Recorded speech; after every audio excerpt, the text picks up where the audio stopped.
Здравствуйте, дорогие друзья! Меня зовут Екатерина Телина, и я рада приветствовать вас на Национальном педагогическом форуме «Образование 3D. Духовность, доминанты, достижения». Наш форум проходит уже в привычном онлайн-формате. Мы находимся в стенах Башкирского государственного педагогического университета. Трансляция ведется из Уфы, столицы Республики Башкортостан. Однако география форума включает в себя не только всю нашу необъятную страну, но и соседние такие родные государства: Казахстан, Кыргызстан, Белоруссию и Болгарию. Дорогие зрители, вы можете задавать свои вопросы в комментариях к нашей трансляции на YouTube. Я постараюсь их обязательно переадресовать нашим спикерам. Согласитесь, на протяжении многих веков хорошее образование было привилегией элит и правящего класса. Советский период истории нашей страны до сих пор находится в стадии переосмысления, однако безусловным достижением советской эпохи является открытие доступа ко всеобщему образованию. Возможность учиться появилась у всех. И, наверное, поэтому 20 век подарил миру взрывной рост технического прогресса и громкие имена ученых, за которыми, конечно, стояли выдающиеся педагоги, сумевших влюбить талантливых учеников в знания и открытия. 21 век стал новым вызовом, а уходящий 2020 заставил всех нас переосмыслить многие ценности. Стало совершенно очевидно: без умения учиться, мыслить самостоятельно, постигать новое в любом возрасте нам всем просто не выжить. Я с удовольствием открываю пленарное заседание Национального педагогического форума и предоставляю слово Мелехину Андрею Викторовичу, директору Департамента подготовки и профессионального развития педагогических кадров Министерства просвещения Российской Федерации. Андрей Викторович, вы нас слышите? Здравствуйте, уважаемые коллеги. Здравствуйте. Разрешите от имени Министерства просвещения Российской Федерации поприветствовать организаторов и участников Национального педагогического форума. В этом году система образования всего мира оказалась перед серьезными вызовами. Мы должны были в срочном порядке перевести образовательный процесс в дистанционный формат, обеспечить безопасность детей в цифровом образовательном пространстве, мотивировать их, организовать контроль для них в новом формате. Но я хочу еще раз подчеркнуть, что это вынужденная мера, а не стратегия государственной политики, что только эпидемиологическая ситуация в каждом конкретном субъекте Российской Федерации определяет тот или иной формат дистанционного обучения. Отметим, что в последнее время существуют регионы, которые успешно возвращаются к очной, главной, традиционной и педагогически целесообразной форме очного обучения. Хочется отметить, что одной из важных задач было сохранение качества обучения, обеспечение его результативности. Хочу отметить, что наше образование с честью выдержало все трудности пандемии, самоизоляции и дистанционной работы. Да, были моменты, решение которых по объективным причинам потребовало времени. И есть отдельные вопросы, требующие решения и сегодня. Но в целом система образования нашей страны, в том числе и высшего образования, справляется с поставленной временем задачей. Во многом это оказалось возможным потому, что подобные проблемы неоднократно становились предметом самого широкого экспертного и профессионального обсуждения. В этой связи проведение Национального педагогического форума, безусловно, очень актуально. Сложная эпидемиологическая и социально-экономическая ситуация не помешала нам организовать ряд крупных научных мероприятий по проблемам педагогической науки и образования, которые прошли в университетах, подведомственных Министерству просвещения Российской Федерации. И сегодня эту эстафету принял Башкирский государственный педагогический университет имени Мидхетдина Акмуллы. Опять-таки пандемия и все следующие за этим обстоятельства показали всем нам роль и значение учителя не только в преподавании дисциплины, но прежде всего в воспитании подрастающего поколения. Заявленные организаторами сегодняшнего форума темы – это гуманистическое наследие просветительства, соотношение традиций, инноваций в педагогическом образовании, проблема дистанционного обучения. Все это является одним из самых актуальных задач и вопросов на повестке сегодняшнего дня. Замечу, что эти вопросы, в том числе развития педагогической науки, подготовки будущих учителей, обсуждаются не только в профессиональном сообществе, но в целом само общество также активно в этом обсуждении, потому что их волнуют эти вопросы как никогда, включая вопросы и безопасности, экологии, и медицины. Это неудивительно. Ведь они касаются каждого человека, а их решение сегодня определяет наше будущее, будущее наших детей и, не побоюсь сказать, будущее нашей страны. Ведь система образования – это не только федеральные государственные образовательные стандарты, расписание, фонды оценочных средств.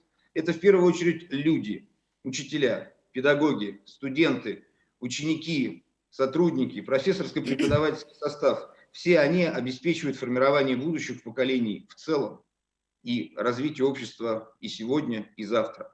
Сегодня очевидна ограниченность традиционной классной урочной системы, потому что на повестку дня выходят вопросы формирования качественной виртуальной образовательной среды, где минимизированы такие негативные факторы, как кибербуллинг, различные девиации, характерные для поведения молодежи в цифровом пространстве.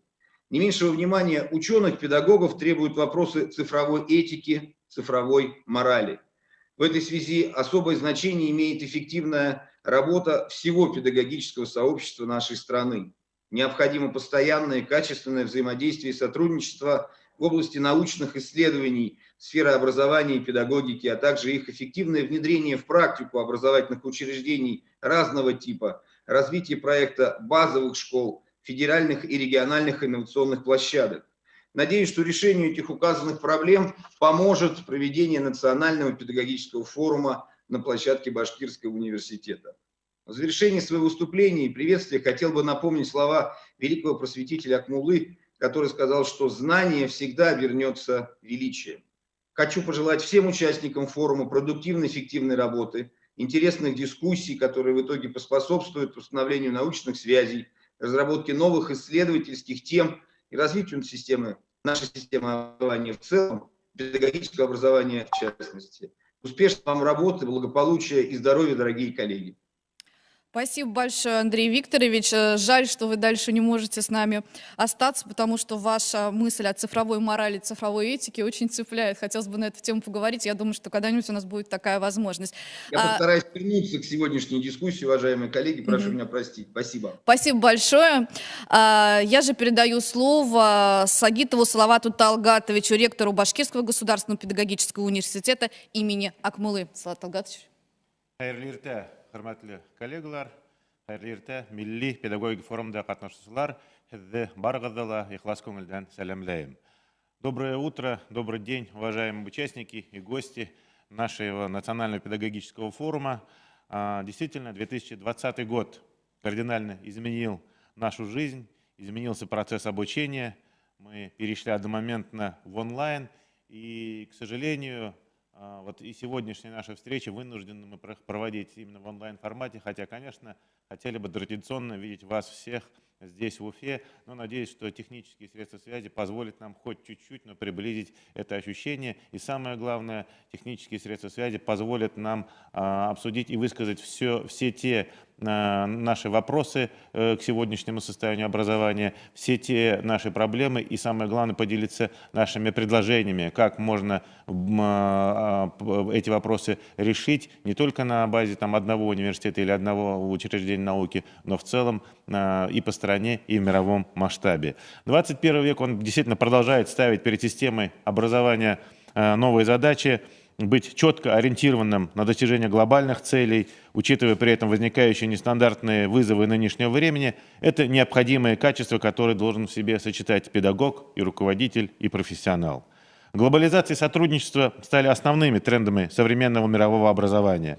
Высокая скорость технических изменений заставляет готовить учеников для жизни в том обществе, которое сегодня фактически еще не сформировано. Поэтому одной из приоритетных задач становится развитие глобальной коммуникации педагогического сообщества с целью формирования и реализации совместных образовательных проектов, где педагог должен стать и организатором, и наставником в новой образовательной среде. Наш форум – это открытая площадка для ученых, экспертов, руководителей образовательных учреждений, учителей, воспитателей, для всех тех, кого объединяет стремление повысить качество образования, поделиться практическим опытом и установить новые профессиональные контакты. И самое главное – наметить траектории будущей совместной эффективной работы в новых условиях. Мы открываем наш форум 14 декабря. Это неспроста, мы выбрали эту дату.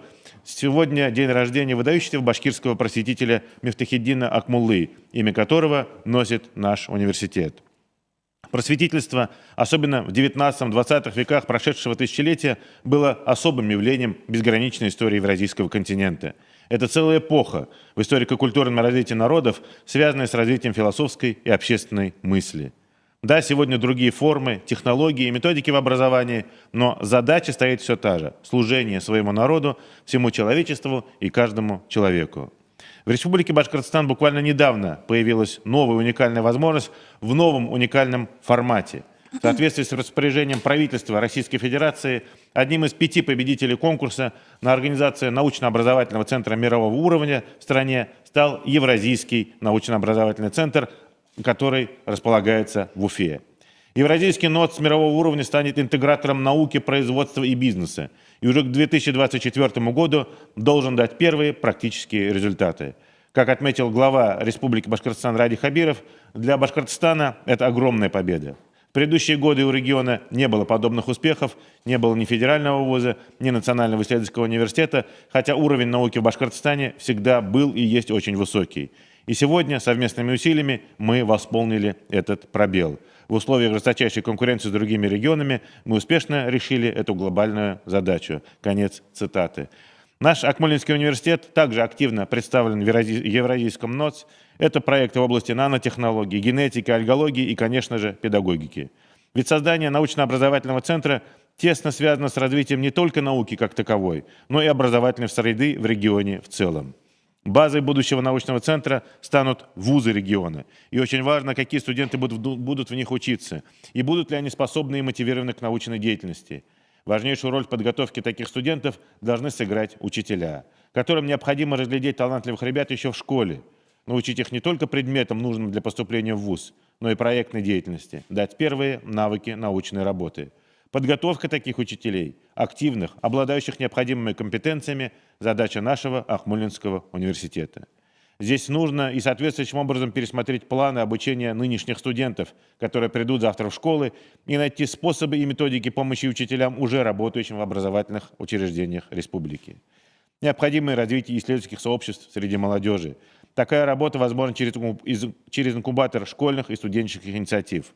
У нас есть идея создания образовательного кванториума на базе будущего университетского кластера, где для студентов и школьников можно было бы проводить конкурсы и гранты на поддержку стартапов, хакатоны, идиатоны и другие мероприятия, стимулирующие ребят на развитие в сферах науки и предпринимательства.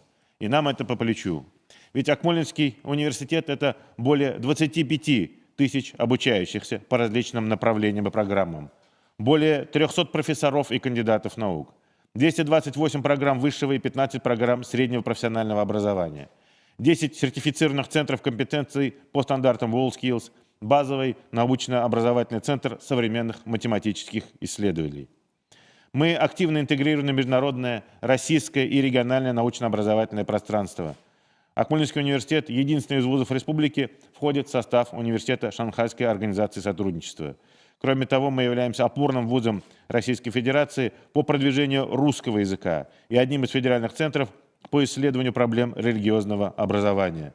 Также в университете уже многие годы функционирует региональный центр Российской академии образования. В 2019 и особенно в 2020 году мы стали одним из самых активных вузов региона, участников национального проекта «Кадры для цифровой экономики». Конечно, уходящий год был непростым и для нашего университета, вместе с тем он был знаковым. Все педагогические вузы страны перешли в ведение Министерства просвещения России. И это не просто механистическая смена учредителя. За неполный год мы видим пристальное внимание и помощь Министерства просвещения в реализации проектов, направленных на повышение качества педагогического образования. Работа в этом направлении определена в качестве одного из приоритетов развития Акмолинского университета на ближайшие 5 лет. Как уже было отмечено, 2020 год бросил серьезный вызов вузам. Часть вопросов назрела еще до пандемии, но их больше половина была спровоцирована самоизоляцией, переходом на дистант. Организация Объединенных Наций с тревогой отмечает сегодня снижение уровня образования во многих странах в связи с пандемией и введенными ограничениями. Еще объективно не проанализирован итог глобального воздействия данной проблемы на уровень образования в мире и, в частности, в нашей стране. Наша задача в этот период серьезных трансформаций – изыскать возможности для сохранения достигнутого ранее уровня профессионализма в преподавании, для дальнейшего развития новых педагогических технологий, направленных на формирование учителя-профессионала будущего. Это касается и компетенций в IT-сфере, которые внезапно стали актуальными для десятков тысяч преподавателей вузов, учителей и воспитателей. На первый план вышли такие роли, как модерация, мотивация, а также умение держать эфир, владеть гарнитурой, помнить о звуке, освещении и так далее. Фактически преподаватели потихонечку стали превращаться в том числе в режиссеров и продюсеров своих курсов. Все это стало для каждого из нас не только реальностью, но и условием сохранения своего статуса и профессионального авторитета. Учитывая все эти проблемы, наш форум – это прекрасная площадка, где мы имеем возможность поразмышлять, каким будет будущее нашего образования, в том числе высшего, обсудить вопросы трансформации наших университетов, выяснить, есть ли у нас шанс двигаться в будущее, не меняясь, а если меняться, то в каком направлении. Наша задача взять то лучшее, что уже наработано, и определить новый вектор, а может быть даже несколько векторов развития, которые позволят сделать наше образование более привлекательным во всем мире. Университет сегодня – это прежде всего гарантия качественного профессионального образования, и рейтинг университета напрямую зависит от того, насколько востребованы его выпускники. Высокий уровень педагогического образования во все времена был и остается единственным условием качественного обучения и воспитания будущих поколений. И именно от нас зависит, какими станут учителя будущего. Ведь мы с вами готовим учителей здесь. Надеюсь, что наша общая работа позволит найти дальнейшие механизмы повышения эффективности подготовки учителей и ответить на вызовы современности. Уверен, что наша с вами дискуссия на протяжении этих нескольких дней будет очень плодотворной, и она будет, самое главное, качественной. Уверен, опять же таки, что, дай бог, следующая наша встреча уже пройдет в стенах нашего университета, и мы сможем уже в традиционном формате обмениваться теми нашими наработками, знаниями, достижениями, которые во многом предопределяют успехи завтрашнего дня. Я желаю всем участникам, в первую очередь, здоровья. Хотел бы выразить слова благодарности за то, что вы сегодня с нами, за то, что мы с вами вместе будем определять векторы развития будущего. Рахмет. Большое спасибо вам, друзья. Спасибо, Салат Талгатович. Скажите, пожалуйста, вот сейчас вы говорили про дистанционное образование в своем докладе.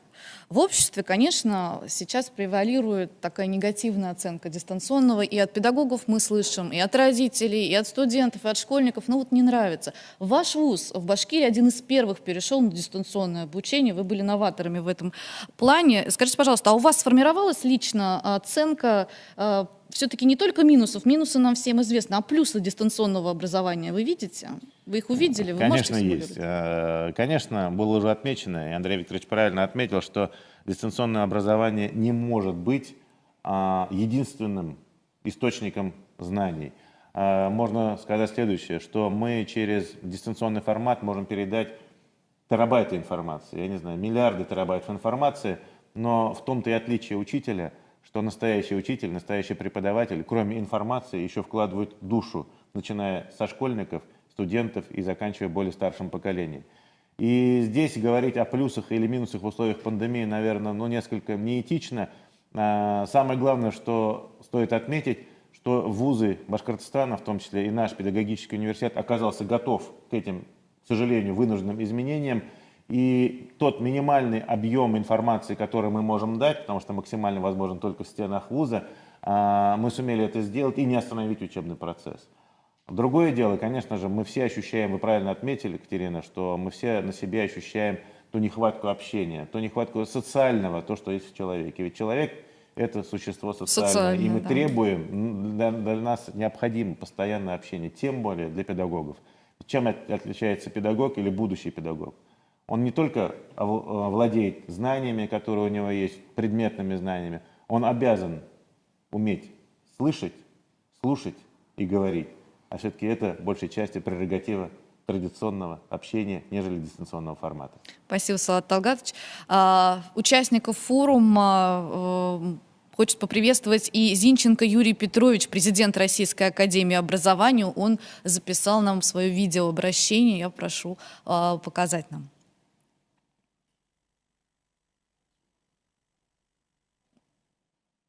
Звук. Дорогие коллеги, позвольте всех приветствовать в Башкирском государственном педагогическом университете имени Акмуллы.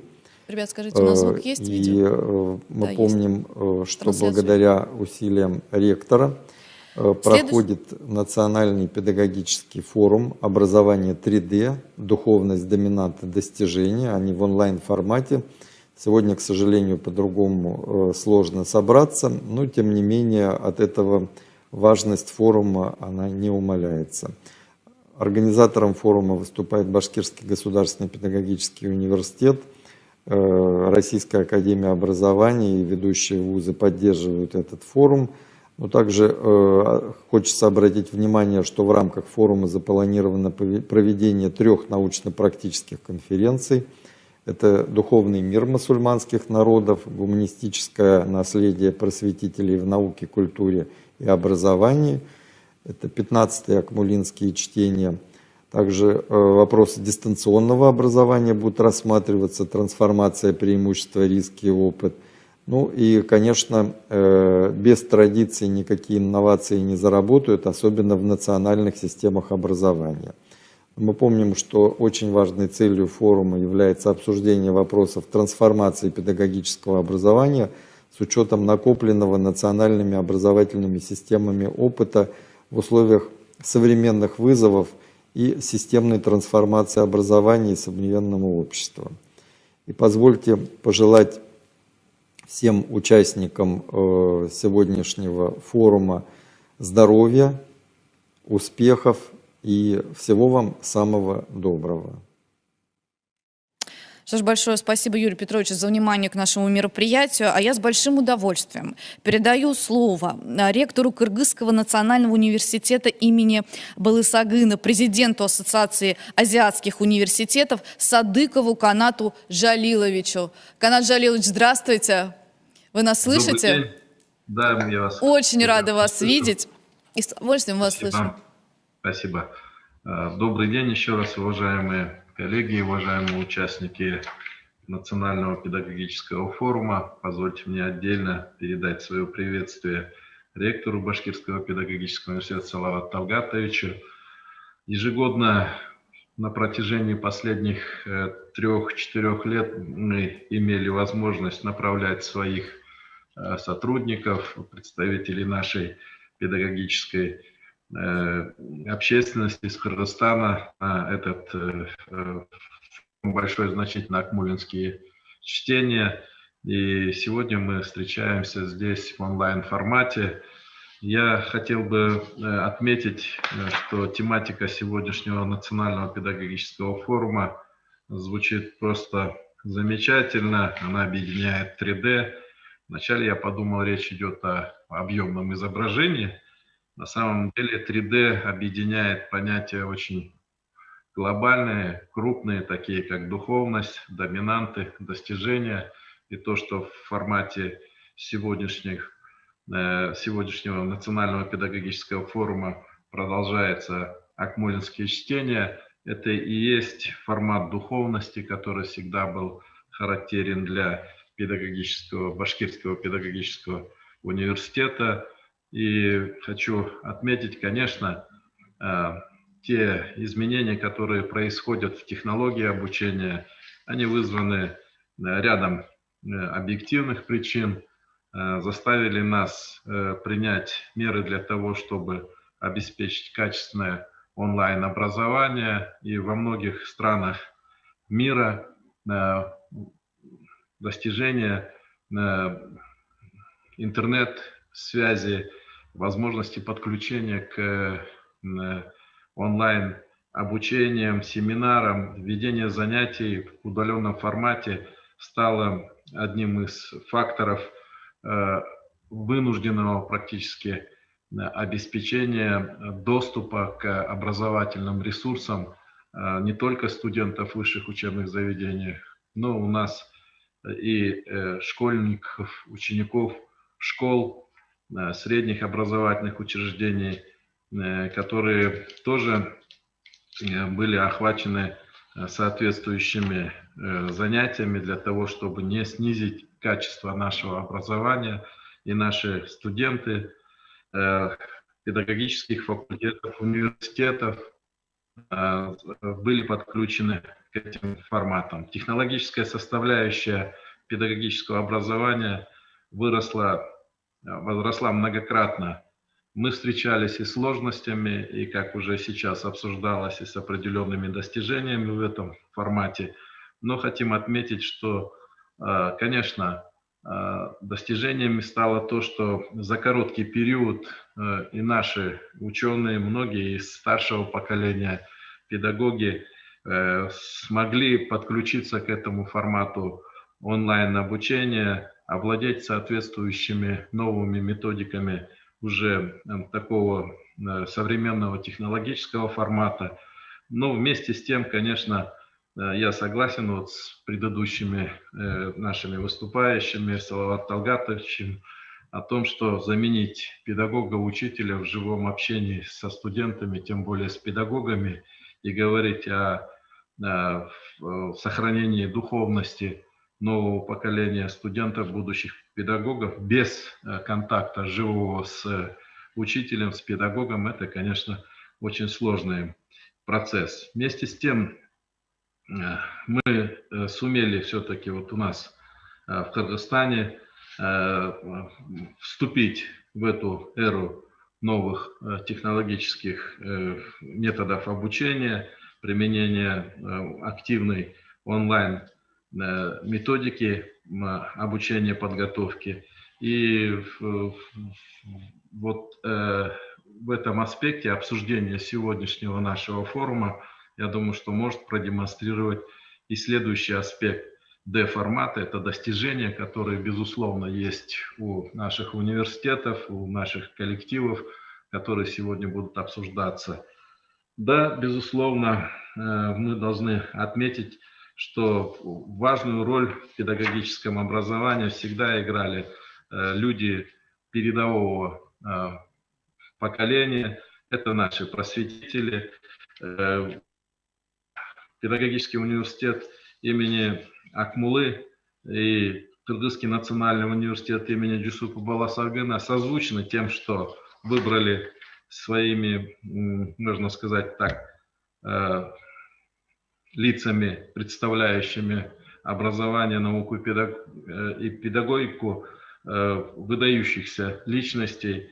Наш Джусуп Баласагын, ученый-просветитель XI века, который написал прекрасную поэму «Благодатное знание», в котором именно знание выбрал как направляющий фактор для формирования личности нового времени. И наш просветитель Джусуп Баласагын является автором ряда строк, которые у нас в университете везде процитированы от входа до большого актового зала, где проходят большие форумы и конференции.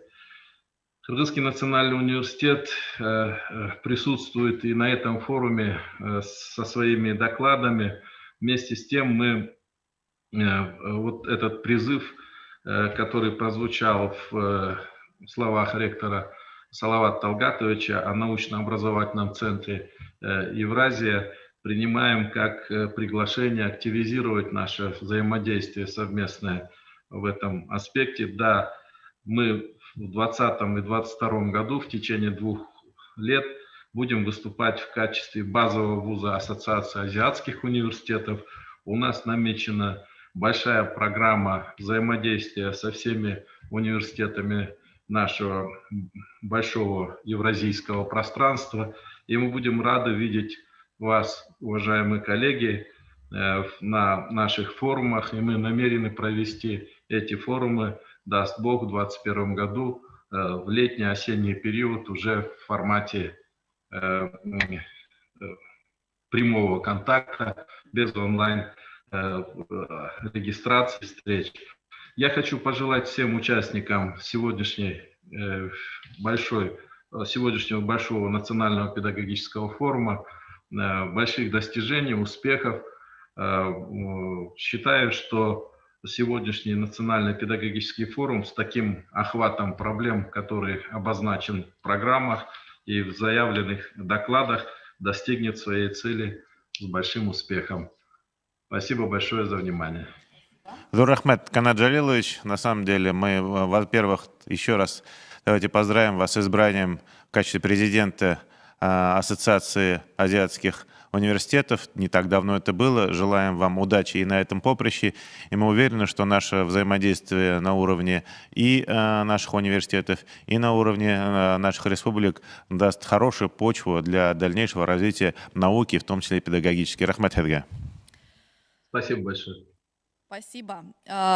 Пришло время докладов. И первым станет доклад, который меня лично заинтриговал. Он называется «Свободное педагогическое образование». Мне всегда казалось, что образование, это некая такая консервативная константа, которая с трудом сочетается с таким понятием, как свобода. Но, видимо, мои представления устарели, поэтому я с удовольствием предоставляю слово Щербинку Андрею Валерьевичу, директору школы перспективных исследований Тюменского государственного университета, профессору Московской школы управления Сколково. Доклад называется «Свободное педагогическое образование». Андрей Валерьевич, вы на связи?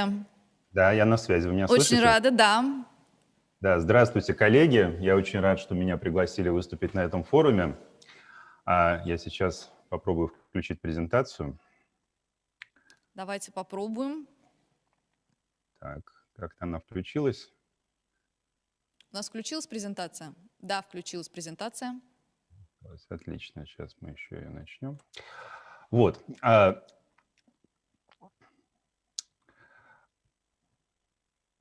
Вот так. Да, значит, я с какой позиции здесь буду говорить? Я буду говорить с двух позиций. С позиции, с одной стороны, директора школы перспективных исследований САС, это такой бакалавриат плюс 2 магистратуры в Тюменском госуниверситете. И в данном случае эта позиция важна, потому что я вижу, кто приходит к нам на первый курс учиться, то есть выпускников российских школ, которые к нам приезжают из 30 регионов, конкретно в САС. И в этом смысле я вижу проблемы, я достоинствую проблемы этих ребят, которые начинают учиться. А с другой стороны, в Московской школе управления Сколково я работаю в Центре трансформации образования, который вообще работает с российскими университетами, в том числе и с педагогическими. Там, наверное, 150 у нас клиентов. И в этом смысле я неплохо себе представляю то, что происходит в вузовском образовании. И, собственно говоря, некий пафос моего выступления состоит в том, что для того, чтобы у нас были лучшие абитуриенты и студенты в университетах, нам нужно изменить педагогическое образование определенным образом, то есть потому что, естественно, они приходят к нам после школы.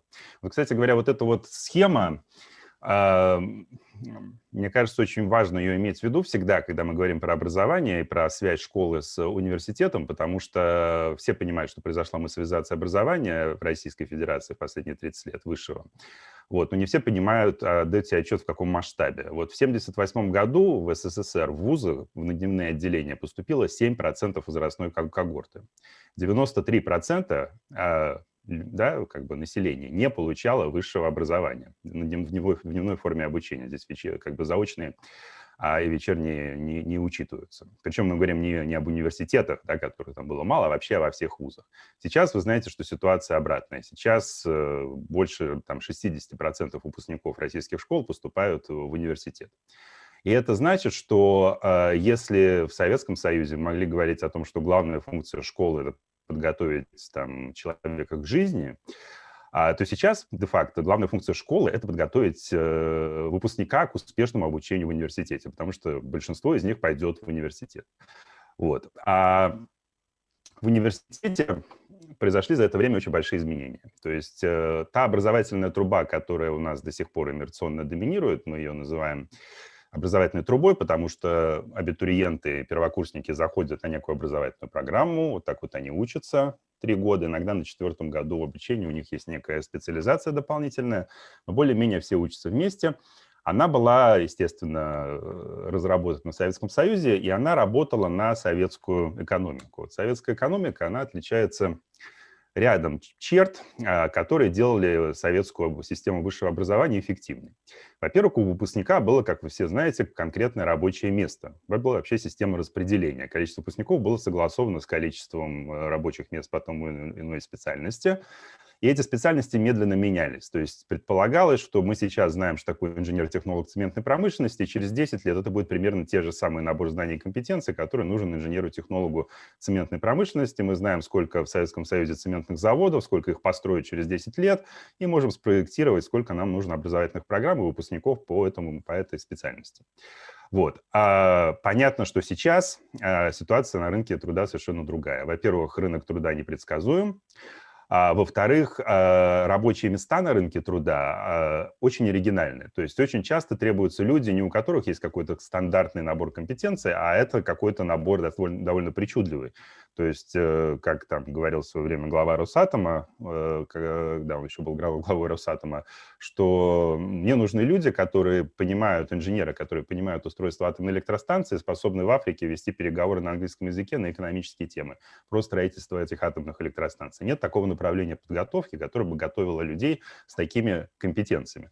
И таких наборов очень много. Второе условие эффективности образовательной трубы – это представление о том, что к профессии можно подготовить за 5 лет специалитета. Ну, сейчас 5 лет у нас специалитета сократился до 4 лет. Ну, в смысле, сейчас уже довольно давно в результате Болонского процесса. Но мы все равно, наши университеты по инерции пытаются подготовить человека к профессии. Понятно, что есть профессии, к которым действительно можно подготовить человека за 4 года, но огромное количество высокоуровневых профессий требует дальнейшего обучения в магистратуре, в аспирантуре, в каких-то профессиональных школах. Профессия на всю жизнь.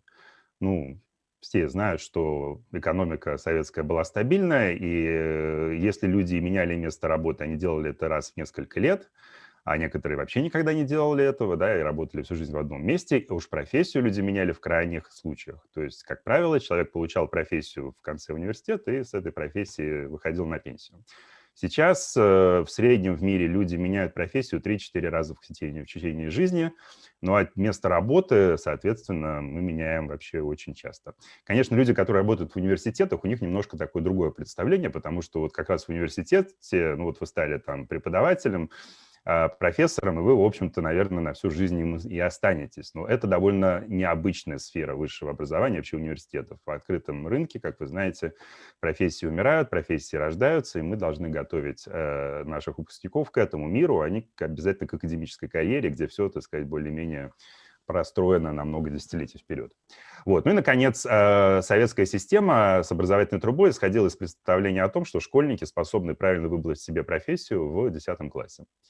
Вот. А для того, чтобы правильно выбрать профессию, они должны себе представлять весь профессиональный ландшафт, быть уверенным в его стабильности и, так сказать, видеть себя через 20 лет. Могут ли современные 11-классники сделать все это? Я думаю, что есть люди, которые могут, но очень многие не могут. Да? Я, например, даже не мог, хотя я в 90-е годы закончил школу, в 92-м году я, например, разрывался между физикой и литературоведением. Поступил сначала на физфак, потом, соответственно, закончив первый курс, ушел оттуда, поступил заново на филфак. Это все было в Санкт-Петербургском госуниверситете. Вот. И таких людей много, потому что сделать это довольно сложно.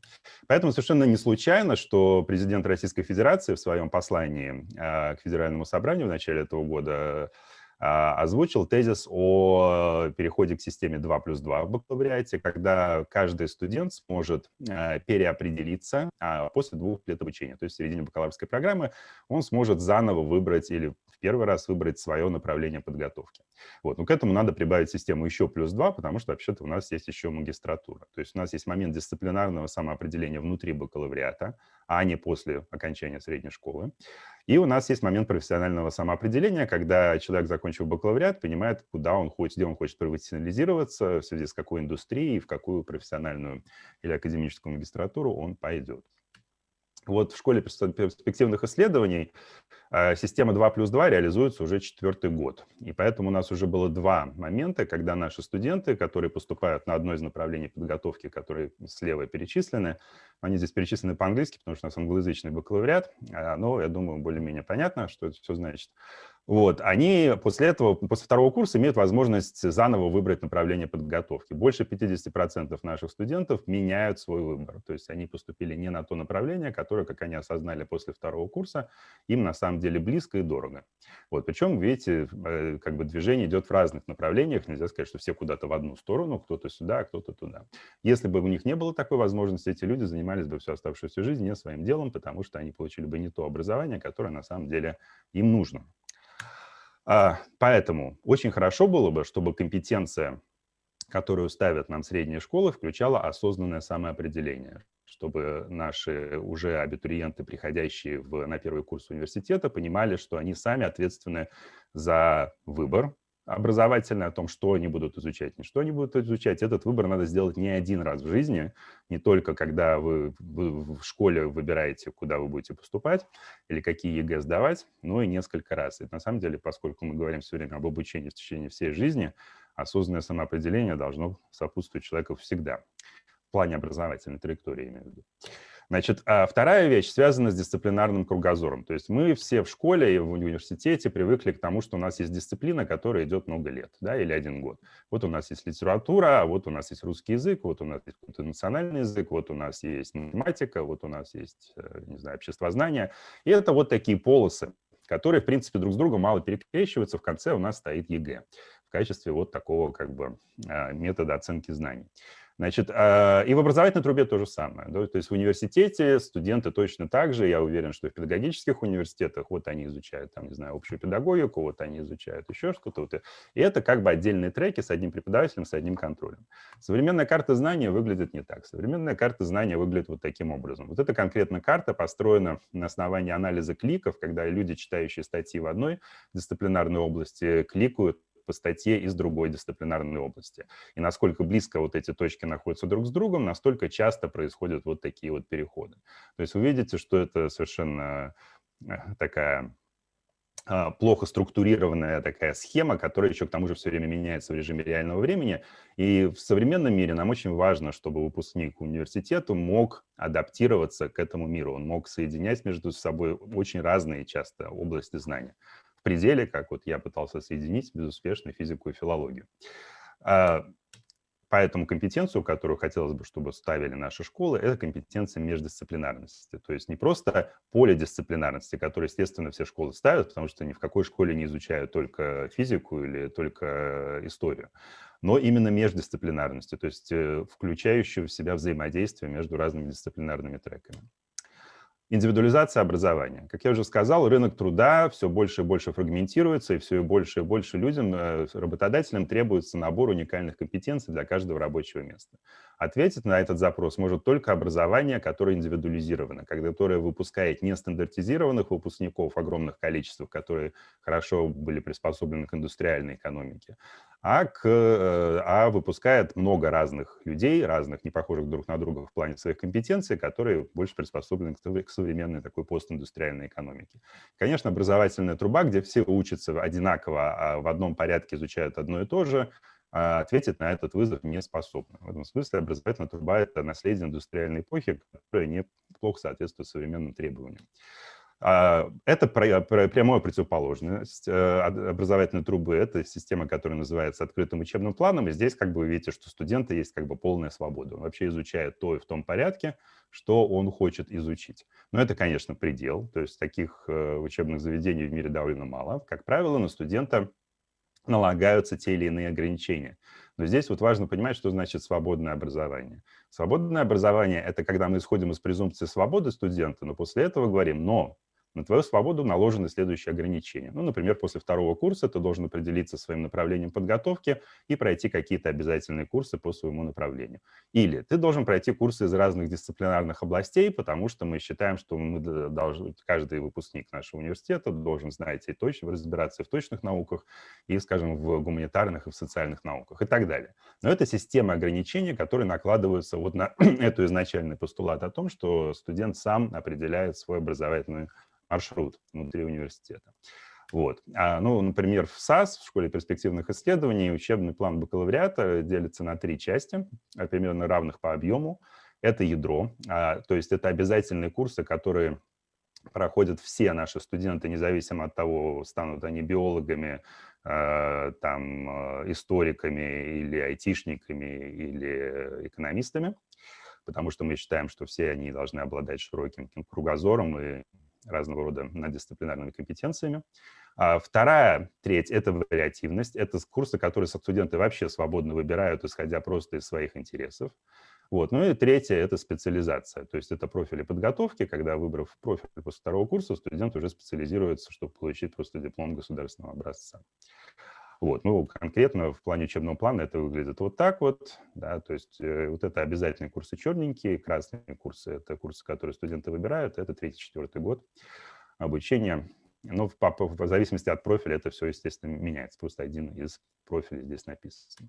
Для того, чтобы в такой системе осуществлять навигацию, наш абитуриент, выпускник средней школы, должен обладать компетенцией самостоятельного выбора индивидуальной образовательной траектории. То есть студент должен понимать, что он отвечает за то, что он решил, что этот курс ему важен. Он, конечно, должен с кем-то советоваться, он советуется с тьюторами, он советуется с профессорами, советуется еще с кем-то, с учителями, если это в школе происходит.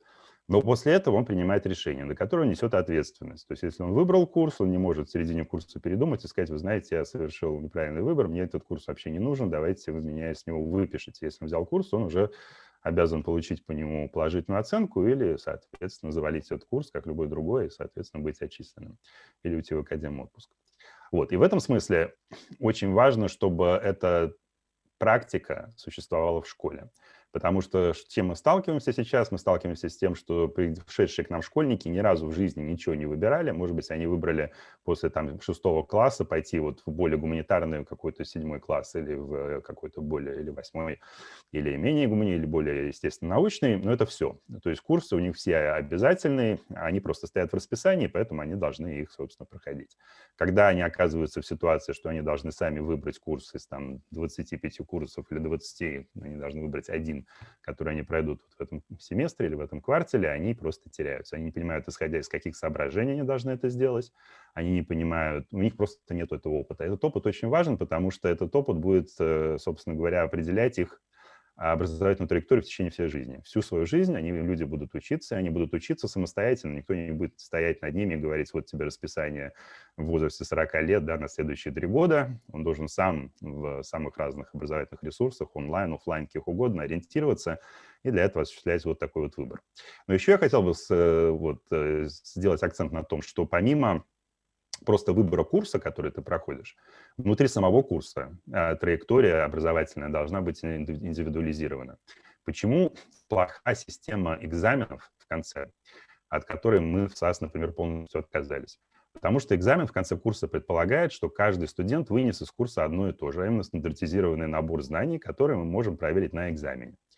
Вот. Ну, у нас есть билеты, должен знать ответы на все билеты, и, соответственно, если ты все знаешь, ты получаешь хорошую оценку. На самом деле взаимодействие с учебным материалом каждого студента должно быть индивидуализировано. И это значит, что студент, даже если он проходит курс вместе с другими студентами, получает, на самом деле, на выходе разный результат. Например, потому что он сам выбрал тему курсовой работы, на которой он написал то, что мы называем эссе, вместо экзамена. И эта тема его, именно то, что важно именно ему, это то, что его отличает от всех остальных одногруппников, с которыми он проходит тот же самый курс. Вот. И в результате у вас оказывается индивидуализация не только на уровне выбора траектории между курсами, но и на выборе и траектории взаимодействия с учебным материалом внутри одного курса. Вот это тоже очень важный навык, который следует, мне кажется, поставить в школе. Вот. Ну и последний слайд. Это вот принципы современного бакалавриата, которые мы провозгласили 4 года назад и которые, в принципе, свойственны многим другим университетам в России, все большему количеству университетов, и которые, на мой взгляд, и здесь вот главный тезис моего доклада, должны быть свойственны и педагогическим университетам. Потому что как мы можем научить учителей будущих таким образом, чтобы они ставили все вот эти компетенции школьникам? Мне кажется, что единственный способ, если это дать им самим возможность прожить вот этот образовательный опыт в педагогическом университете. или на педагогическом институте какого-нибудь общего, обычного университета. Потому что если будущий учитель сам не испытает возможность выбора курсов, возможность взаимодействия, осуществления связи между разными дисциплинами, возможность индивидуализации траектории и вообще не станет субъектом образования, то он никогда не передаст эти компетенции по своим школьникам, которых он будет учить. Вот. А это значит, что наши университеты не получат подготовленных абитуриентов, и как это приходится делать нам, мы будем тратить целый год первого курса в основном на том, чтобы доделывать то, что не доделала средняя школа, хотя могли бы гораздо эффективнее потратить это на то, чтобы учить студентов более каким-то специальным и продвинутым вещам. То есть студент должен быть субъектом, который сам выбирает траектории, пишет эссе, работает в малых группах и так далее. Образование должно быть междисциплинарным, фундаментальным не в смысле огромного количества физики и математики, а в фундаментальном смысле придания базовых компетенций, которые позволят потом эффективно их фокусировать на ту или иную область деятельности, на ту или иную профессию. Ну и селективность. На самом деле, одна из проблем массового высшего образования, как вы знаете, это низкий уровень студентов в любом университете Российской Федерации, кроме, может быть, нескольких бутиков типа МФТИ, где очень большая селективность на входе. Во всех остальных университетах за счет того, что есть бюджетные места, есть платные места, в аудитории сидят очень разно подготовленные студенты. Потому что, когда вы принимаете в университеты 65% возрастной когорты, а не 7%, как в Советском Союзе, вы, естественно, на входе практически никого не отбираете. Вот. И в результате возникает вот эта вот ситуация, что из-за того, что в аудитории сидят сильные студенты и слабые студенты, профессор вынужден ориентироваться на слабых студентов. Я очень со многими людьми разговаривал в десятках университетов. Как правило, даже в больших известных федеральных университетах мне говорят о том, что в аудитории на 100 человек есть там 5 гениев, 15 студентов, которые способны учиться, и 8 человек, которые вообще зря находятся в университете. Вот. И это на самом деле приводит к тому, что вот все вот эти красивые вещи, о которых я вам говорил, реализовать довольно сложно, потому что как только мы ставим такие высокие, жесткие требования, даем свободу, оказывается, что воспользоваться ей могут не просто сильные студенты, но и сильные студенты, которые находятся среди других сильных студентов. Поэтому было бы здорово, если бы в педагогических университетах происходила какая-то дифференциация студентов по своему уровню, были бы какие-то сильные группы, да, сильные потоки, и какие-то потоки более слабые, потому что это тогда позволило бы в сильных потоках вот все эти вещи, о которых я говорил, реализовать. Вот. Ну, я еще раз, конечно, извиняюсь, может быть, мое какое-то выступление выглядит немножко со стороны, потому что я никогда не работал в педагогическом университете, и, наверное, я не вполне понимаю вашу специфику, но с точки зрения человека, который пользуется продуктами ваших продуктов, то есть вы готовите учителей, учителя готовят школьников, а мы потом с этими школьниками вынуждены работать, вот это то, что я хотел бы призвать к этому коллег.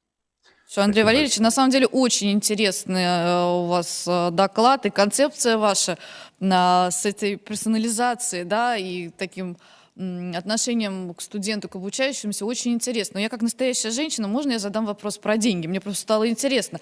Вот такая индивидуализация образования, она с точки зрения организации и вот управления процессом, она сильно дороже той традиционной модели, которая у нас есть? Просто мне кажется, что все, что индивидуально, оно дороже.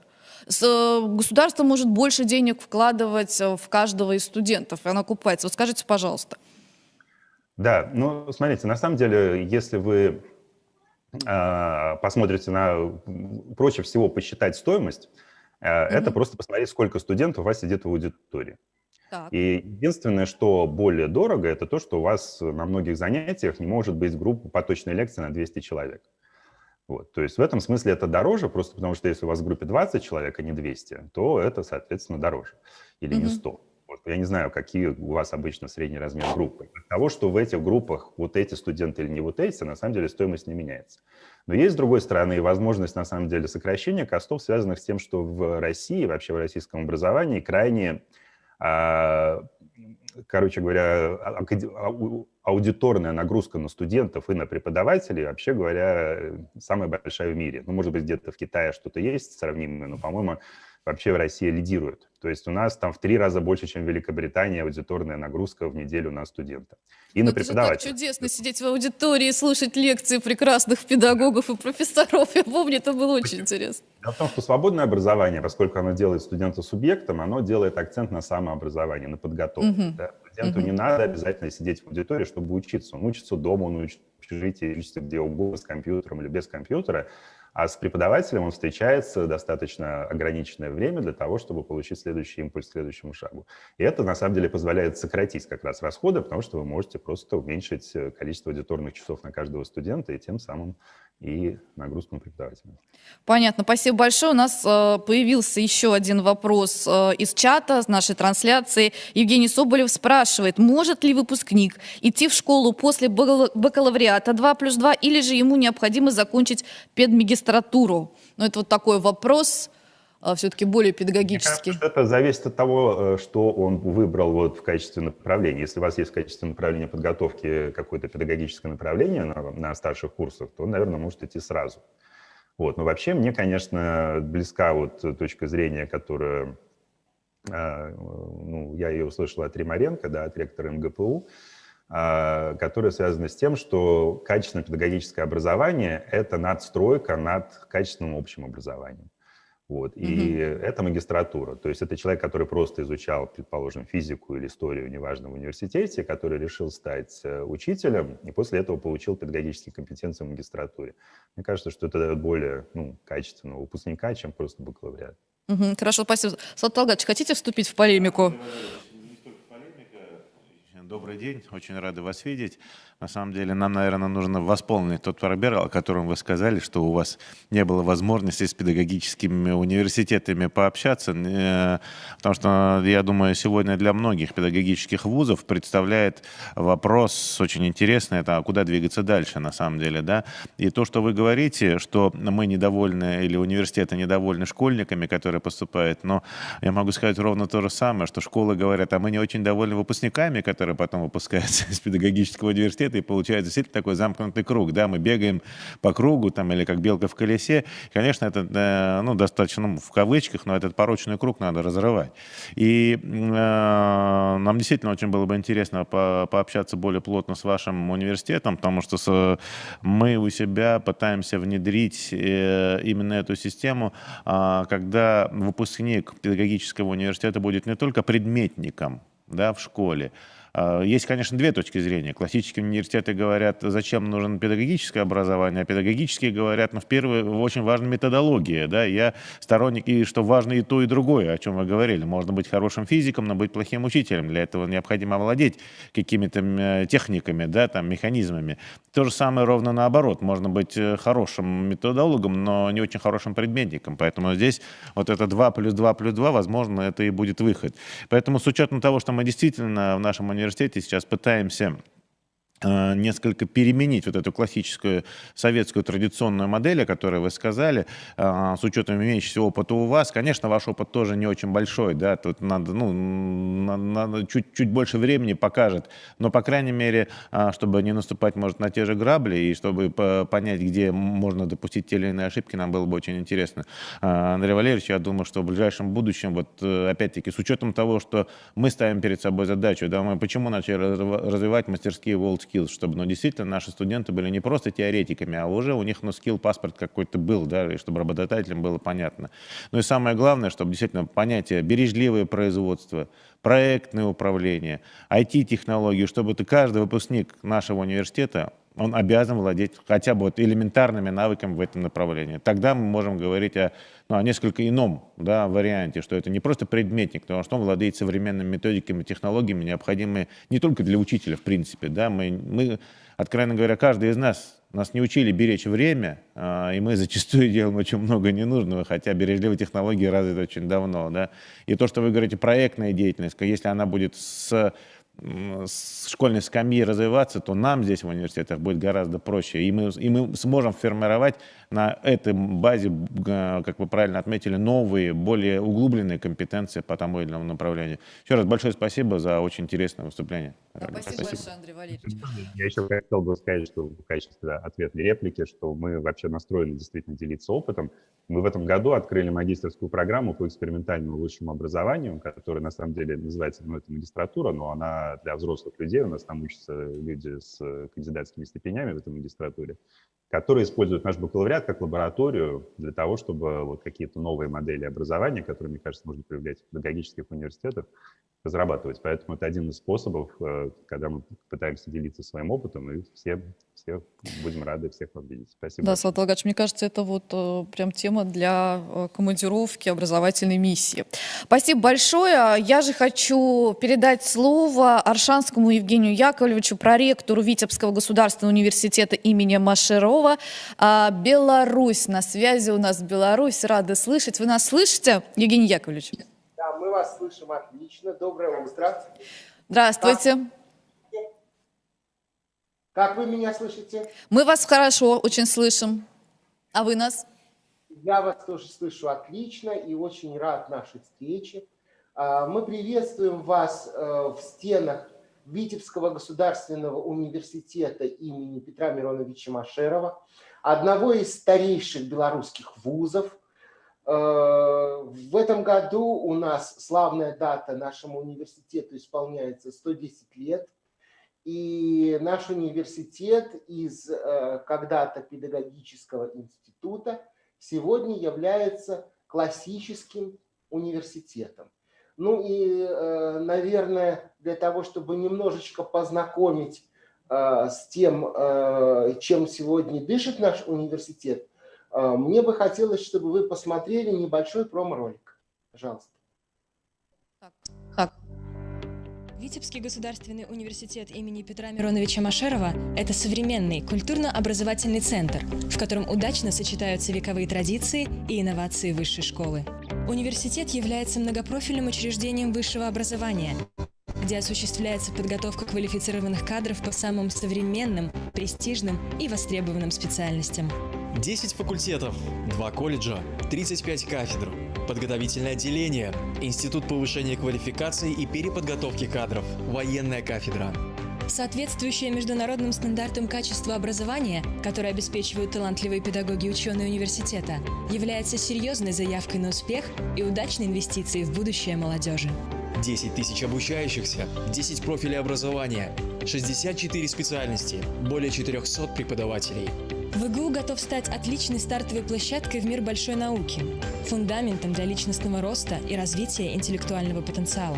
Гордость университета – научные школы, которые реализуют задания государственных программ научных исследований, мотивируют студентов к участию в международной проектно-грантовой деятельности и повышению уровня образования в магистратуре и аспирантуре.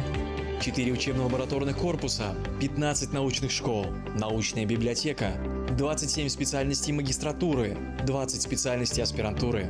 Признанию ВГУ на мировом уровне способствует международная деятельность, направленная на интернационализацию высшего образования и повышение его качества. Это достигается за счет продуктивного установления партнерских отношений с ведущими зарубежными образовательными учреждениями, интенсивного развития программ студенческой и преподавательской академической мобильности, активного международного научного сотрудничества, достойного представления университета в международных ассоциациях, объединениях и рейтингах. Университет имеет значительный опыт в подготовке и реализации международных проектов, в том числе по программам трансграничного сотрудничества «Латвия, Литва, Беларусь», «Erasmus+», «ПРООН», «Horizon 2020» и многих других. 1500 иностранных студентов из 25 стран мира, около 100 соглашений о международном сотрудничестве. ВГУ сегодня – это высокий уровень профессионализма, глубокие научные знания, широкий диапазон социокультурного взаимодействия, залог успешной самореализации в завтрашнем дне. На протяжении всего года студенческая жизнь наполнена только положительными эмоциями и новыми впечатлениями, которые способствуют творческому, спортивному и интеллектуальному развитию студентов. 5 общежитий, 14 творческих объединений, 8 спортивных объединений, 5 музеев, медиацентр, Центр информационных технологий, общественные организации. Витебский государственный университет имени Петра Мироновича Машерова всегда открыт для сотрудничества и совместных проектов. ВГУ. Вместе генерируем успех. Благодарю вас. Витебский государственный университет имени Петра Мироновича Машерова – это современный культурно-образовательный центр, в котором удачно... Видимо, какие-то технические у нас. Все в полном порядке, да, просто ролик как бы начался заново. Вот теперь вы имеете некое представление о том, что представляет наш университет сегодня, спустя 110 лет с его славного открытия.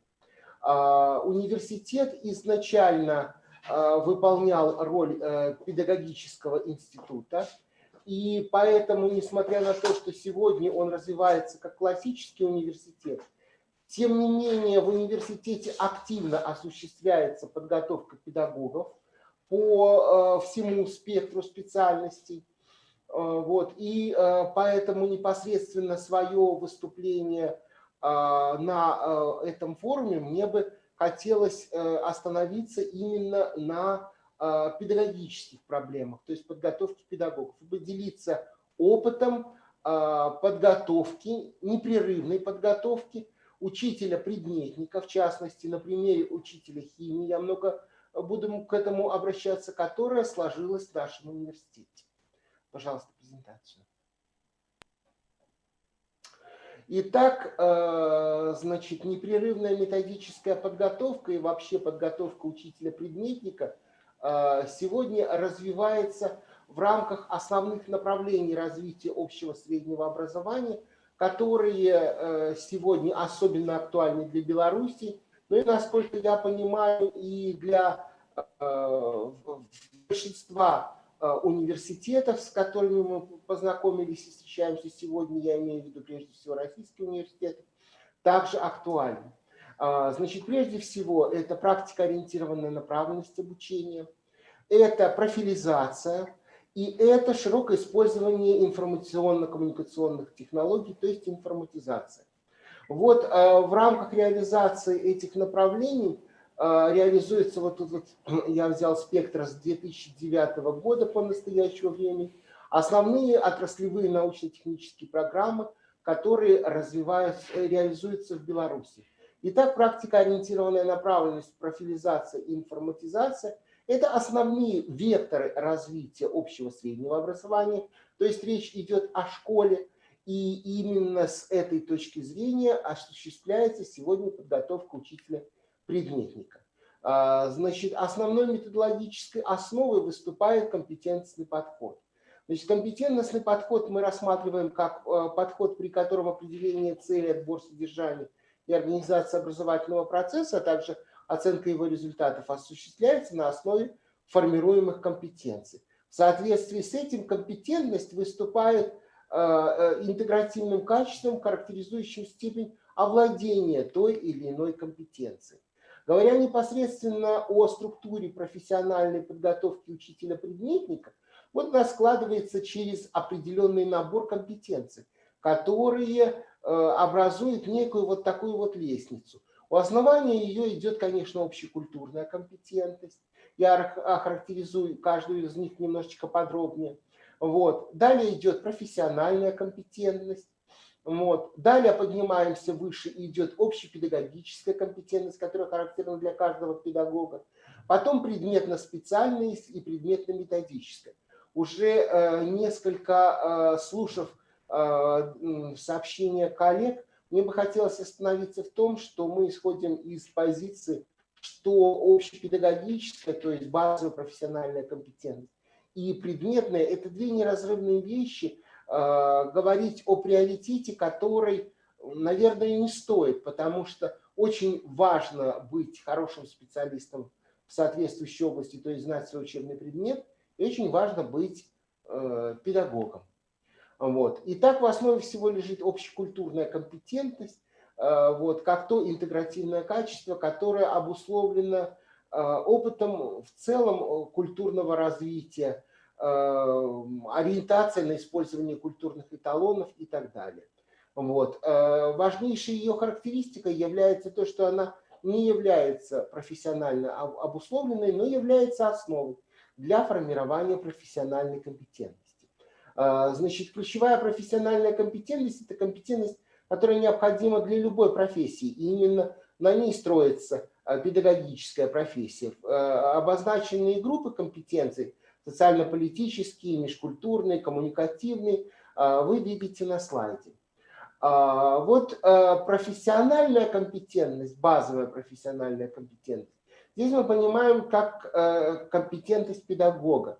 Это прежде всего вот такая вот личностная характеристика, которая определяет способность решить типичные профессиональные задачи, возникающих в реальных условиях профессиональной деятельности. Вот именно здесь очень важно слово «реальный», вот, потому что мы уже обозначили как одно из направлений – это практикоориентированная направленность.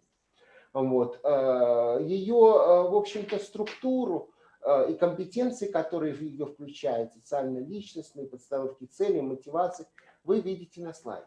Вот гораздо более подробно мне бы хотелось остановиться на предметной специальной компетентности. Это компетентность, которая формируется в цикле специальных дисциплин. Они у нас, в общем-то, и обозначены в образовательном стандарте. Вот, в частности, если речь идет об учителе биологии и химии, то это компетенции, которые формируются на этих учебных дисциплинах, биологических, химических в данном случае. Важнейшими характеристиками этой компетенции являются три группы. Значит, это когнитивные, естественно, познавательные, экспериментальные и контекстопрофессиональные. Вот на этом слайде вы видите характеристику каждой из этих групп компетенций. Но когнитивные прежде всего призваны обеспечить решение интеллектуальных задач в области химии.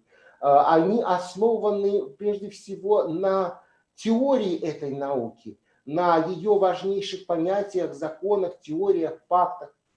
Экспериментально-практические, ну, естественно, что химия как экспериментальная наука, экспериментально-теоретическая, немыслима без выполнения непосредственных экспериментальных исследований. Вот, и здесь речь идет и о реальном эксперименте, о виртуальном, о мысленном эксперименте. И, конечно, это контекстно-профессиональные компетенции. Вот это компетенции, связанные прежде всего в том, что на педагогических специальностях мы готовим не просто химика, а мы готовим учителя химии.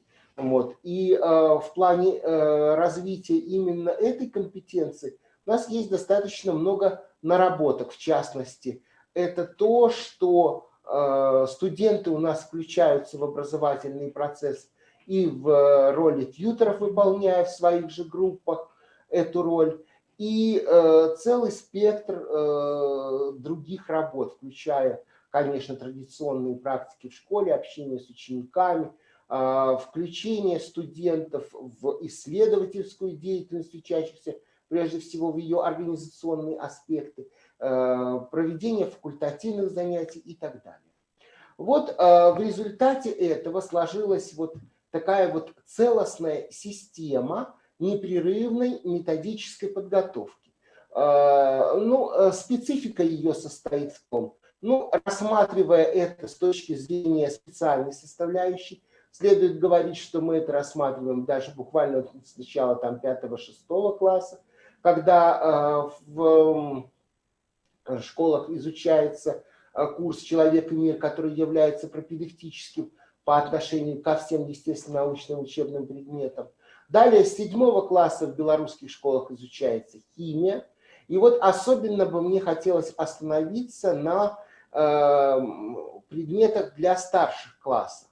Значит, старшие 10-11 классы широко реализуется профилизация обучения. И в числе традиционных профилей обучения химико-биологический, физико-математический, гуманитарно-филологический, значит, историко-обществоведческий профиль. У нас широко распространен профиль педагогический. Так вот, речь идет о том, что уже в старших классах учреждений общего среднего образования, то есть в средних школах, лицеях, гимназиях, речь идет об ориентации учащихся на педагогические профессии.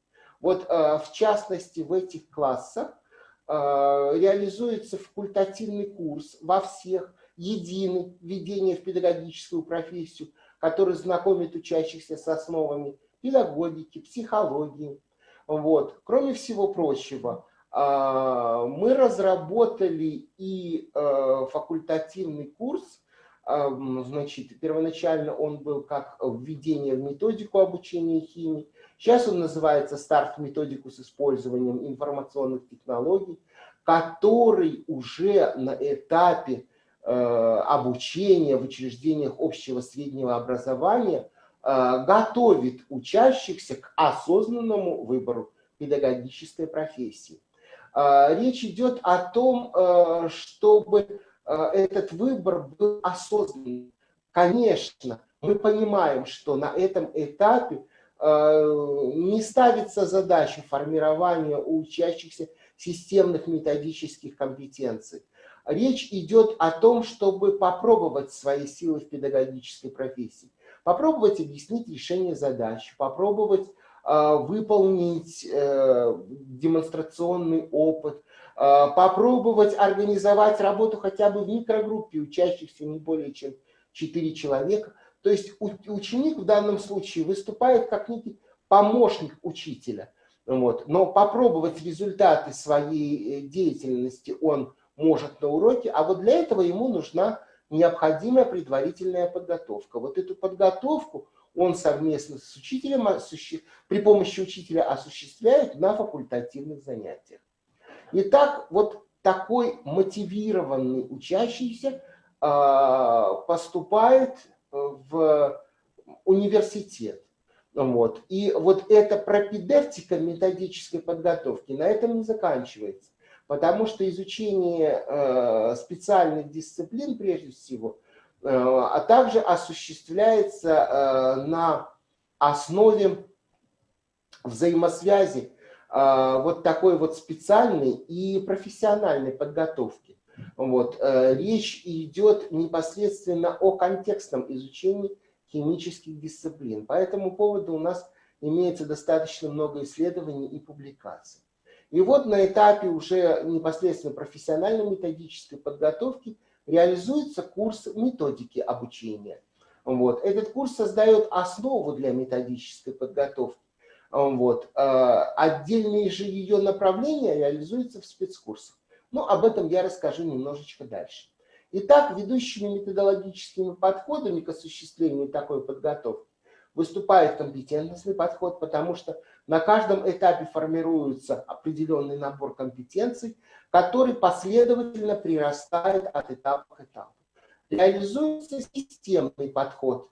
Вот. Значит, здесь видна четкая иерархия компонентов системы. Системообразующим компонентом этой системы является прежде всего деятельность обучающихся вот такой вот методической направленности. Ну и, конечно, личностно-деятельностный подход. Значит, этапы формирования я уже немножко обозначал. Это пропедевтический этап при изучении химии в классах педагогического профиля. Это включенное обучение при изучении непосредственно специальных дисциплин и специальная подготовка в курсе методики и спецкурсах. Вот. Ну, значит, немножечко подробнее остановлюсь на тех компетенциях, которые формируются учащихся в педагогических классах. Значит, это прежде всего интеграция их предметной подготовки с пропедевтикой их методической подготовки.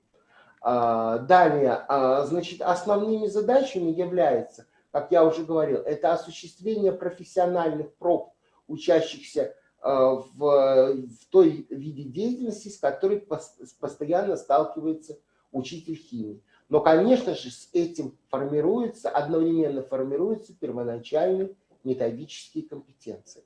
Вот немножечко об этом факультативном курсе. Он у нас модульный, значит, включает 3 основных модуля: школьный химический эксперимент, химические задачи, организация обучения химии и контроль его результатов. Вот здесь он представлен. Вот. Далее все эти модули развиваются непосредственно при изучении химических дисциплин и в курсе методики обучения химии. Здесь еще появляются отдельные модуль цели содержания учебного предмета химия, урок, школьный химический кабинет. В рамках каждого модуля определены компетенции, в частности, вот, например, цели и содержания школьного курса химии определены, это прежде всего анализ содержания, сбор содержания учебного материала, выделение внутри и межпредметных связей, установление. Соответственно, методы контроля, методы обучения и контроля результатов, речь идет о выборе методов обучения, об использовании конкретного метода обучения, анализе его целесообразности. Особо среди методов мы выделяем учебный химический эксперимент. И среди его компетенций, формируемых в этом модуле, это прежде всего планирование, демонстрация и анализ урока, содержащего этот эксперимент. Аналогичные компетенции формируются и в модуле химические задачи. Они связаны с планированием системы химических задач, обучения решению задач и анализу урока. Вот. Непосредственно все компетенции, которые сформированы, аккумулируются в модуле урок химии. Значит, примечательно, что нами разработан отдельный лабораторный практикум, он особый лабораторный практикум. Значит, примечательна его структура. Значит, во-первых, на лабораторных занятиях, это уже в методике химии, рассматривается методический анализ определенной темы, то есть мы непосредственно готовим их в соответствии с той программой, которая сегодня есть. Дальше, на материале каждой отдельной темы последовательно рассматривается общий методический вопрос. И таким образом, если на основании первой темы мы рассматриваем общий методический вопрос, связанный с целеполаганием, то далее мы рассматриваем методический вопрос следующей темы. На материале следующей темы рассматриваем с анализом содержания учебного предмета. Далее на материале следующей темы мы рассматриваем вопрос, связанный с экспериментом, и таким образом. То есть, в общем-то, на химическую структуру практикума, то есть специальную, накладывается вот такая вот дидактическая модель практикума по методике обучения химии. Особо следовало бы остановиться на системе спецкурсов, которые следуют за изучением курса методики. Значит, какие это спецкурсы? Ну, естественно, это традиционный спецкурс по решению химических задач. И мне бы хотелось остановиться на оригинальных спецкурсах. Значит, это отдельный спецкурс, который готовит учителя к работе в условиях профильного обучения. Значит, структуру курса вы видите, и он рассматривает особенности обучения химии в целом спектре профилей, модели организации, в том числе и в педагогических классах. Вот. Значит, соответственно, здесь формируется набор компетенций, который необходим учителю для работы в условиях профильного обучения. Дальше. Отдельный курс у нас разработан по подготовке будущего учителя к работе в условиях информатизации образования. Значит, это еще одно направление. Вот. Этот курс, как и предыдущий, строится также на основе вот той общей методической подготовки по химии, которая была дана ранее. Вот. Структуру этого курса и те компетенции, которые формируются, вы видите на слайде. Значит, это целый спектр компетенций, который связан и с виртуальным химическим экспериментом, и с дополненной реальностью, и использованием тренажеров для решения химических задач, и разработка сетевого урока по химии и так далее. Ну и завершая доклад, мне бы хотелось сказать, что по этому поводу у нас есть достаточно много наработок. Все это подкреплено конкретными учебными пособиями, вот, и непосредственно реализуется в вузовской образовательной практике. Благодарю вас за внимание. Очень было приятно принять участие в таком серьезном педагогическом форуме. Ну, я готов ответить на вопросы, если они есть. Спасибо, Евгений Яковлевич. Мне, как дочери учителя химии, было очень интересно вас услышать. Один вопрос у нас пришел из телетрансляции. Зульхиза спрашивает, когда, с вашей точки зрения, должна начинаться полноценная непрерывная методическая подготовка? Готовы ли студенты изучать методику с первых курсов бакалавриата? Вот, если можно коротко. Значит, если вы внимательно слушали мой доклад, то мне бы хотелось разделить этот вопрос на две части. Если речь идет о пропедевтике методической подготовки, то я уже говорил, у нас для этого существует еще в рамках 10 и 11 классов такая подготовка осуществляется на пропедевтическом уровне. Однако профессиональный характер она не носит. Вот. Непосредственно же профессиональная методическая подготовка у нас начинается в середине 3-го курса университета. Это уже речь идет после того, как изучен на профессиональном уровне весь цикл специальных дисциплин, я говорю о химических дисциплинах, когда изучен весь цикл общепедагогических дисциплин, вот тогда начинается профессиональная методическая подготовка.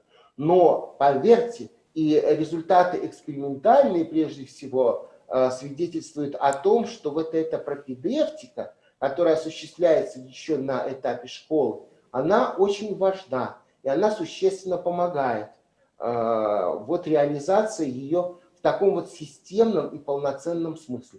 Потому что возложить всю профессиональную подготовку на один курс методики только на эти плечи, хотя он у нас составляет 120 часов, недостаточно. Спасибо большое, Евгений Яковлевич, за участие. Мы же переходим к следующему докладу, на мой взгляд, очень актуальному в современном мире, об организации психологической службы в системе образования Российской Федерации. Приглашаем выступить Тихомирову Татьяну Николаевну, научного руководителя Федерального ресурсного центра психологической службы в системе образования РАО. Здравствуйте. Татьяна Николаевна, здравствуйте. Так, звук. Да, здравствуйте, коллеги. Да, слышно. Добрый день, Здравствуйте. Наталья. Да. Я сейчас запускаю презентацию. Пожалуйста, посмотрите, видно ли все. Все видно. Да, отлично. Ну, я тогда начинаю. Уважаемые коллеги, я рада приветствовать вас, участников Национального педагогического форума. И я представляю Российскую академию образования, являюсь научным руководителем Федерального ресурсного центра психологической службы в системе образования Российской академии образования. Берите слово, Талгатович. Сфера моих исследовательских и административных интересов – это организация научных исследований, да? Значит, организация научных исследований в интересах развития психологического сопровождения образования. Но сегодня я расскажу об организации психологической службы в образовании и остановлюсь на некоторых принципиально важных моментах. Ну, во-первых, ни для кого не секрет, что в настоящее время актуализируются социальные риски, связанные с агрессивным поведением всех участников процесса обучения, ростом игровой и интернет-зависимости, суицидальным поведением школьников и снижением толерантности при общении школьников из разных культур и возрастных групп.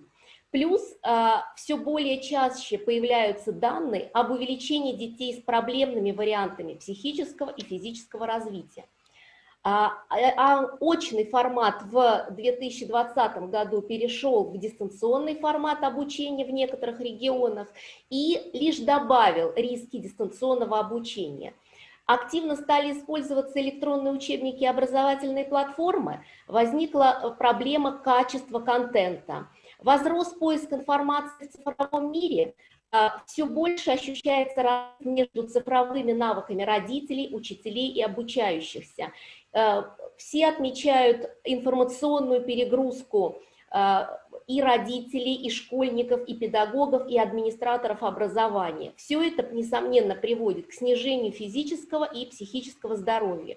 Плюс, конечно, увеличивается контроль знаний со стороны как родителей, так и со стороны органов управления образованием, что приводит к стрессовому состоянию обучающихся учителей. Все это, конечно, свидетельствует об острой необходимости совершенствования психологического сопровождения образования, как в очной, так и дистанционной формах. 19 декабря 2017 года утверждена концепция развития психологической службы в системе образования. В этой концепции определена стратегия развития психологической службы на основе интеграции последних достижений науки и лучших образовательных практик. В концепции указаны ресурсы реализации развития психологической службы в образовании. Это и психолого-медико-педагогические комиссии, и ППМС-центры, и образовательные организации высшего образования, на базе которых ведутся исследования в области современного детства, и институты развития образования, научные организации и, конечно же, региональные научные центры Российской академии образования. 11 мая 2018 года утвержден план мероприятий по реализации концепции, но при этом наблюдается отсутствие координации деятельности, единых протоколов и методов исследовательской работы.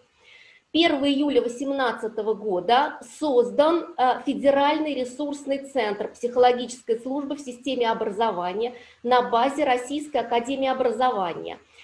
Этот центр создан для эффективной реализации концепции развития психологической службы на период до 2025 года. В системе координации психологического сопровождения образования Федеральный ресурсный центр Российской академии образования занимает центральное место.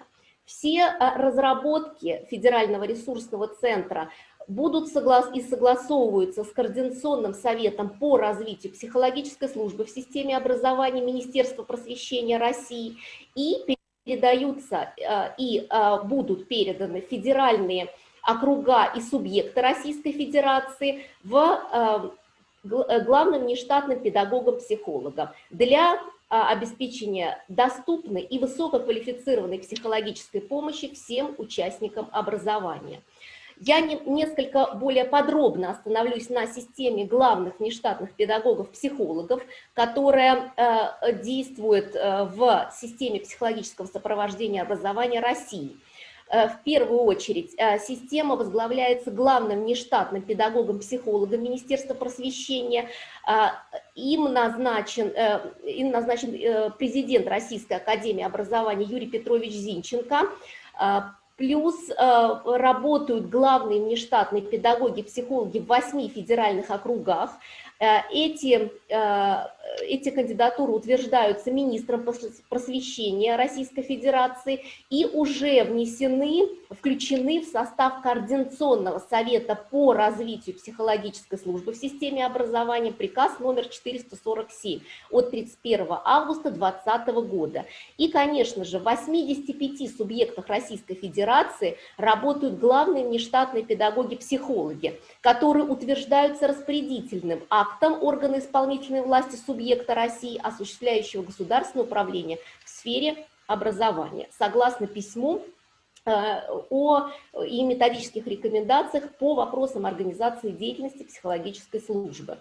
В первую очередь в задачи главных внештатных педагогов-психологов входит координация деятельности педагогов-психологов, работающих в образовательных организациях на территории субъекта России, и непосредственно методическая помощь педагогам, психологам, специалистам психологических служб, представителям администрации, организаций, органам государственного управления. И таким образом во главе с главным внештатным педагогом-психологом осуществляется организационное управленческое обеспечение деятельности психологического сопровождения образования. На основе Федерального ресурсного центра Российской академии образования ведется аналитическая работа в сфере нормативно-правового, информационного, кадрового, научно-исследовательского и организационно-управленческого сопровождения деятельности психологической службы в образовании. Все это делается для принятия эффективных управленческих решений и Министерством просвещения России, и органами исполнительной власти субъектов России, осуществляющих государственное управление в сфере образования. На слайде представлена структура федерального ресурсного центра во главе с руководителем и научным руководителем. Я хочу лишь отметить, что сектор научно-методического обеспечения развития психологической службы содержит также и научные лаборатории, которые непосредственно осуществляют исследования в интересах развития психологического сопровождения образования. Формат работы. В настоящее время работает научно-методический совет. Туда входят главные внештатные педагоги, психологи федеральных округов России, главные внештатные педагоги, психологи в субъектах России. Это не все, лишь те, которые, ну, во-первых, изъявляют желание войти в научно-методический совет, а во-вторых, тематика работы, практическая работа связана с актуальными задачами, которые решаются федеральным ресурсным центром в текущий момент. Ну и, конечно, ведущие ученые и специалисты в области развития, психологии развития и психологии обучения. Кроме того, активно функционируют рабочие группы по актуальным проблемам. Ну, в частности, в прошлом году активно работала группа по совершенствованию нормативно-правовой деятельности психологической службы. В этом году активно работает группа по разработке критериев оценки эффективности деятельности психологической службы в системе образования. Вот на слайде здесь представлено 6 основных направлений работы, о которых я буду чуть дальше говорить. Во-первых, информационно-аналитическая работа направлена на проведение мониторинговых исследований развития психологической службы в субъектах России и направлена на выявление приоритетных рисков, препятствующих развитию психологически безопасного образовательного пространства в каждом регионе Российской Федерации. Получен огромный массив данных, это так называемые большие данные, которые в настоящее время обрабатываются и будут переданы главным внештатным педагогам-психологам для выбора наиболее подходящих для конкретного субъекта России моделей психологического сопровождения образования. Так, на платформе Дата-центр Российской академии образования уже проведен мониторинг актуального состояния психологической службы во всех субъектах России. Участвовали большое количество образовательных организаций России, при этом в опросе участвовал как педагог-психолог, так и директор организации общеобразовательной. И в данный момент формируется аналитический отчет, направленный на понимание региональной специфики психологического сопровождения. Я на слайде представила участников мониторинга. Обратите внимание, что всего по Российской Федерации работает чуть более 25 500 педагогов-психологов. В нашем исследовании приняло участие более 16 тысяч.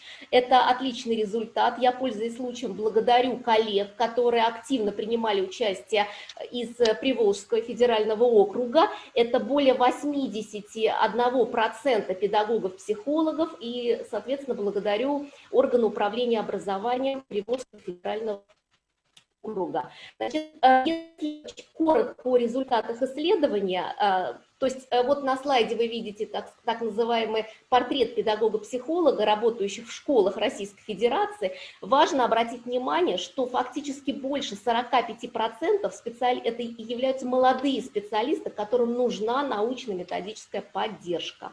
Значит, важный момент, с какими проблемами школьников чаще всего сталкивается педагог-психолог. Так вот, фактически на первом месте отвечают педагоги-психологи проблемы, что ребенок систематически не справляется с учебными заданиями.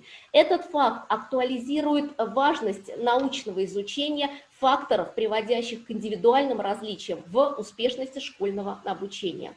Научно-методическая работа строится нами, но на активном взаимодействии главных внештатных педагогов, психологов, органов управления образованием и психологических организаций разных типов и уровней.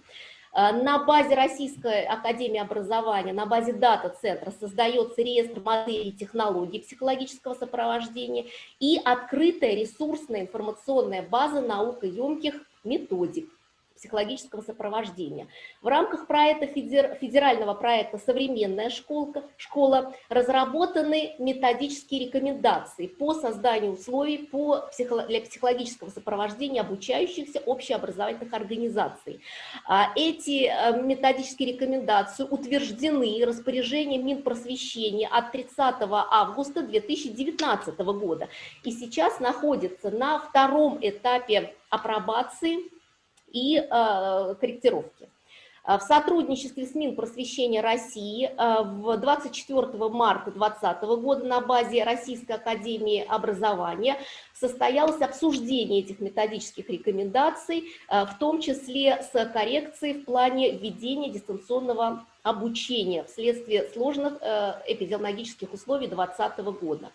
Деятельность по кадровому обеспечению строится федеральным ресурсным центром с активным привлечением ведущих университетов, в частности, факультета психологии Московского государственного университета.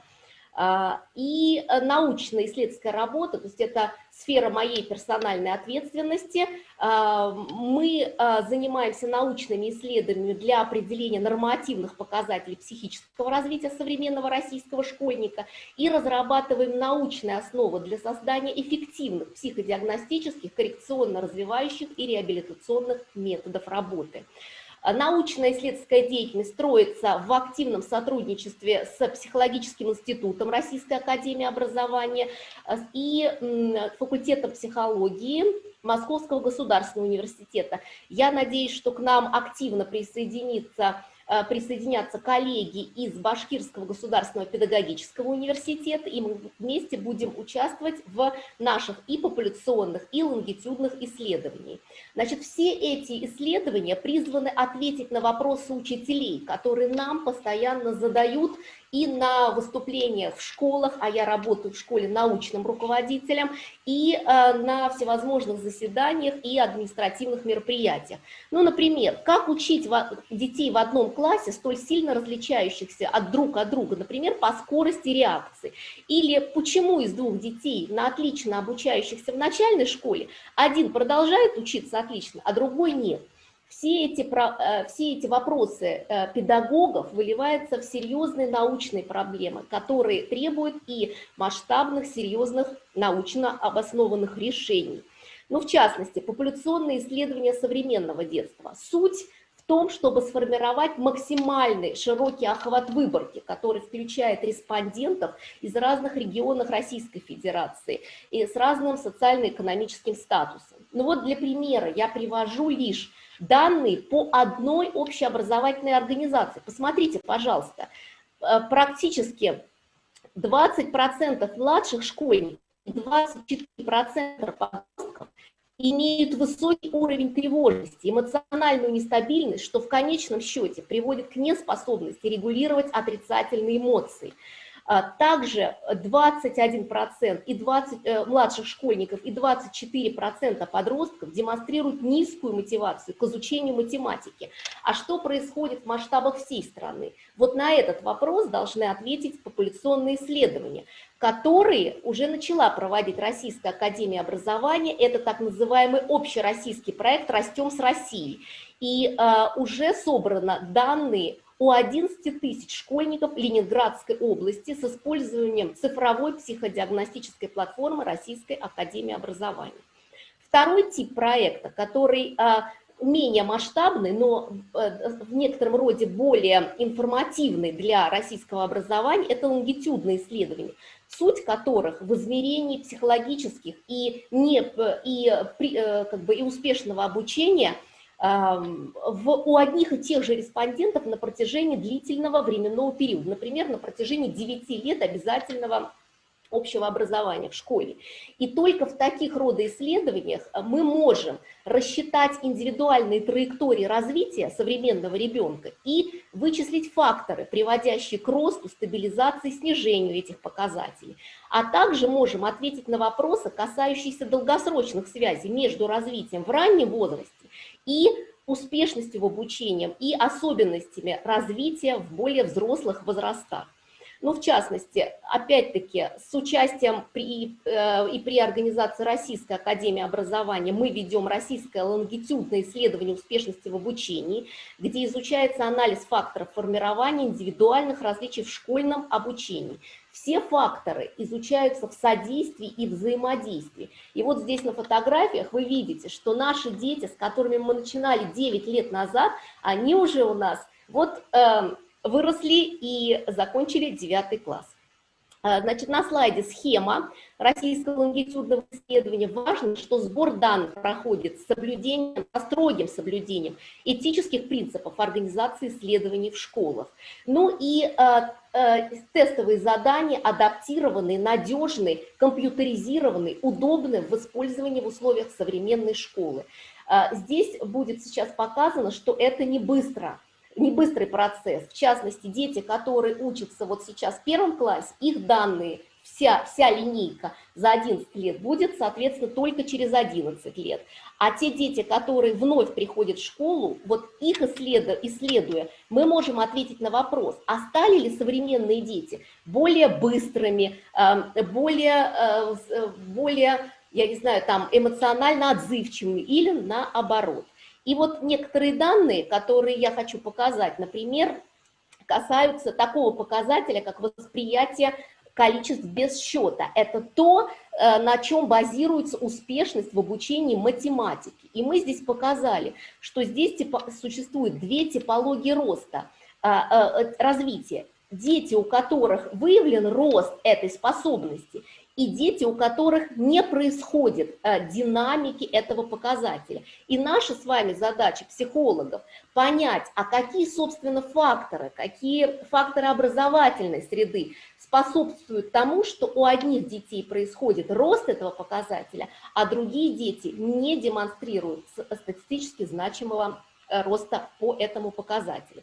Какие эффекты для обучающихся? Ну, во-первых, это максимальное раскрытие интеллектуального потенциала. Для родителей понимание возрастных возможностей и, что важно, ограничений своих детей в плане когнитивного, личностного и мотивационного ресурса. Для педагогов возможность непрерывного профессионального роста. Для школы эти исследования ведут к созданию психологически комфортной и безопасной образовательной среды с учетом индивидуальных психологических особенностей обучающих. Ну и, конечно, в целом для системы образования создание наукоемких технологий индивидуальных методов обучения и методов оценки качества обучения. Все это, несомненно, приведет к решению задачи национальной системы образования, повышение эффективности обучения каждого школьника. Значит, на базе Федерального ресурсного центра ведется экспертно-консультативная деятельность. Это особенно актуально в связи с дистанционным обучением и контентом, который используется педагогами для обучения. Плюс, конечно, серьезная, но самая сложная задача – это организация межведомственного и внутриведомственного взаимодействия. Федеральным ресурсным центром рекомендованы и разработаны первые шаги по организации эффективного психологического сопровождения образования в регионе. Я могу предоставить организаторам презентацию, и можно выложить ее в открытый доступ. И, уважаемые коллеги, я, заканчивая свой доклад, благодарю за внимание и считаю, что развитие психологической службы в системе образования именно на основе интеграции последних достижений науки и лучших образовательных практик будет способствовать сохранению и укреплению психического здоровья всех участников образовательного процесса, обучающихся их родителей, педагогов и административных работников образовательных организаций. Спасибо. Татьяна Николаевна, большое спасибо. Я не педагог, поэтому, возможно, я задам не очень умный вопрос, но я мама девочки 11 лет, поэтому для меня это очень важно. Скажите, пожалуйста, вот как-то регламентирована ответственность на законодательном уровне, ответственность, которую несут внештатные психологи в школах? И при каких обстоятельствах? То есть вот за что они несут ответственность? Понятно, что мы можем к ним обращаться за помощью, но в сложных случаях, когда они работают с жертвами буллинга того же, или с агрессорами, или вот дети, у которых очень неустойчивое психологическое состояние, какую ответственность по закону несут внештатные психологи? Значит, я просто хочу развести понятия, которые вы, видимо, как бы так скоординировали в одно понятие. Ну, во-первых, главный внештатный педагог-психолог – это общественная нагрузка, это не должность, это фактически позиция, которая ее занимает один человек в субъекте Российской Федерации. Да, то есть я вас неправильно поняла тогда. Да, абсолютно точно. Это позиция, и этот главный внештатный педагог-психолог, его задача обеспечить научно-методическими материалами педагогов-психологов, работающих в общеобразовательных организациях, в школах. А вот педагог-психолог школы, вот на его как раз плечи и ложится вот это и ответственность, и как бы полномочия при работе с различными ситуациями, возникающими в школах. Более того, я хочу сказать, что существуют такие мифы и у родителей, я сама родитель, ну уже родитель студентки первого курса, но вот в прошлом году в этих сложных эпидемиологических условиях моя дочь заканчивала 11 класс, сдавала единые государственные экзамены, было непросто. Но, в принципе, я могу сказать, что существуют мифы, которые, один из них, это то, что нынешний педагог-психолог абсолютно защищен и обеспечен всем, скажем так, всем методическим арсеналом для диагностики сложных случаев, там, психических каких-то там нарушений или, наоборот, работа с очень одаренными детьми, которые в том числе могут быть и жертвами буллинга, как вы вот сказали. Поэтому на самом деле вот здесь задача психологического федерального ресурсного центра скорее обеспечить научно-методическим материалом вот тех педагогов-психологов, которые работают непосредственно с детьми в школах. Понятно. Вот еще вопрос из трансляции. Добрый день. Ирина Ахметьянова спрашивает. Скажите, пожалуйста, не планируется ли в свете сказанного увеличение штата психологов в образовательных организациях? Вы как полагаете, необходимо увеличивать штат педагогов? Значит, ну, в принципе, конечно, есть мнения, вообще есть разные мнения. Значит, одно из мнений, да, увеличить количество и сделать это таким образом, что вот, например, сейчас, где я работаю в общеобразовательной организации, фактически на 1500 детей один педагог-психолог. Это, несомненно, ну, мне кажется, совсем очень мало. Конечно, и речь идет о том, чтобы сделать такую норму.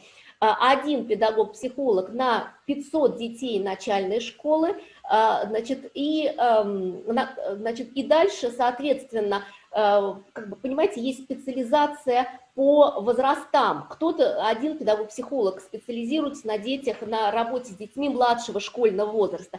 Сами понимаете, что для подростков и детей, которые находятся в стадии, скажем так, профориентации, нужны другие специалисты. Но в принципе, задача школьного педагога-психолога – обратить внимание, увидеть проблему и направить к специалисту, который является узкопрофильным для этой конкретной проблемы. Потому что вторая ситуация – это увеличить научно-методический арсенал, улучшить этот арсенал для того, чтобы педагог-психолог в школе мог фактически, ну, скажем так, с большей долей уверенности понять, а в чем же проблема, и с помощью качественного, научно обоснованного инструментария уже потом обозначить эту проблему и найти в субъекте, в регионе специалиста, который мог помочь этому ребенку и его родителям.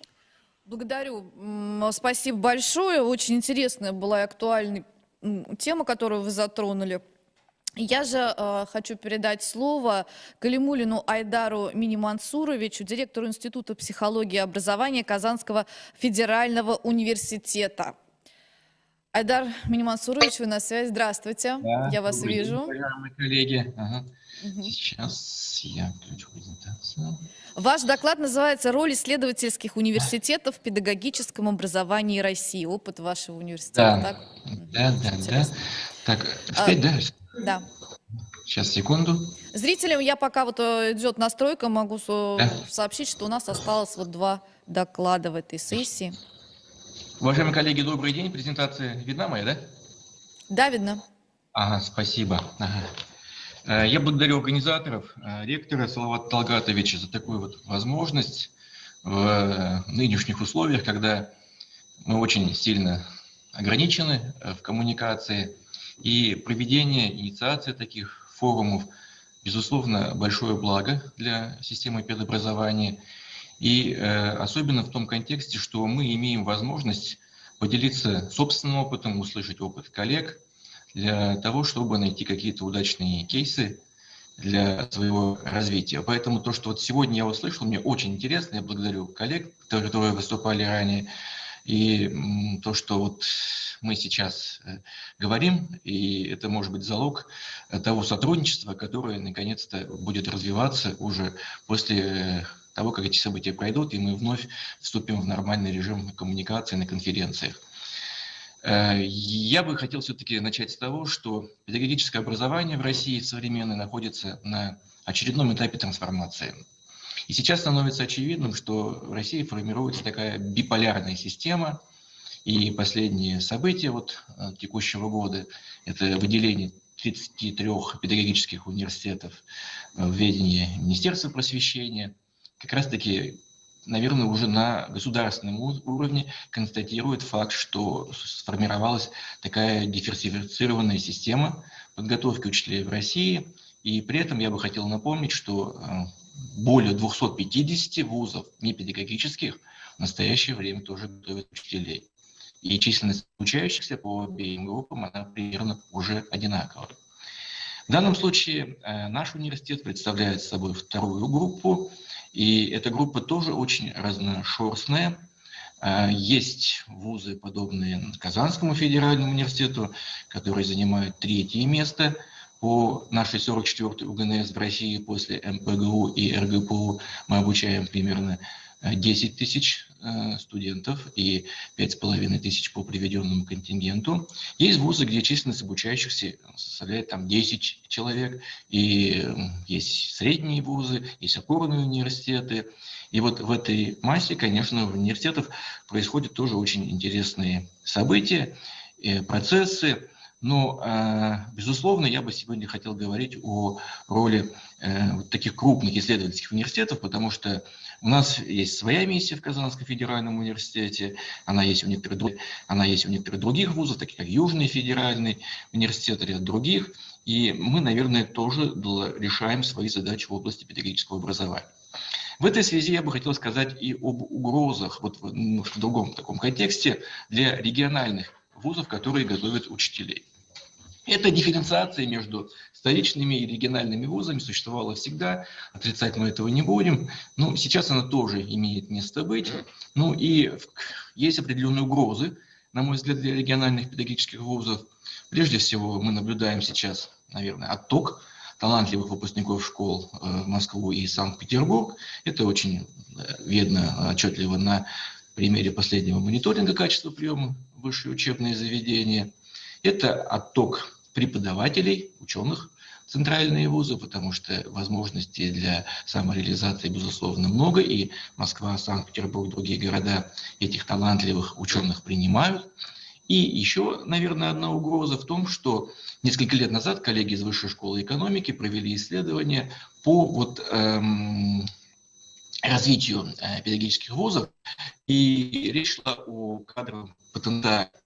Они шли к нерешительным выводам, что та советская система ротации, обучения в системе АПН, РАО, полугодовые стажировки, которые были очень эффективно работали, она рухнула, и в последние уже практически 20 лет педагогические вузы подпитываются только собственными выпускниками.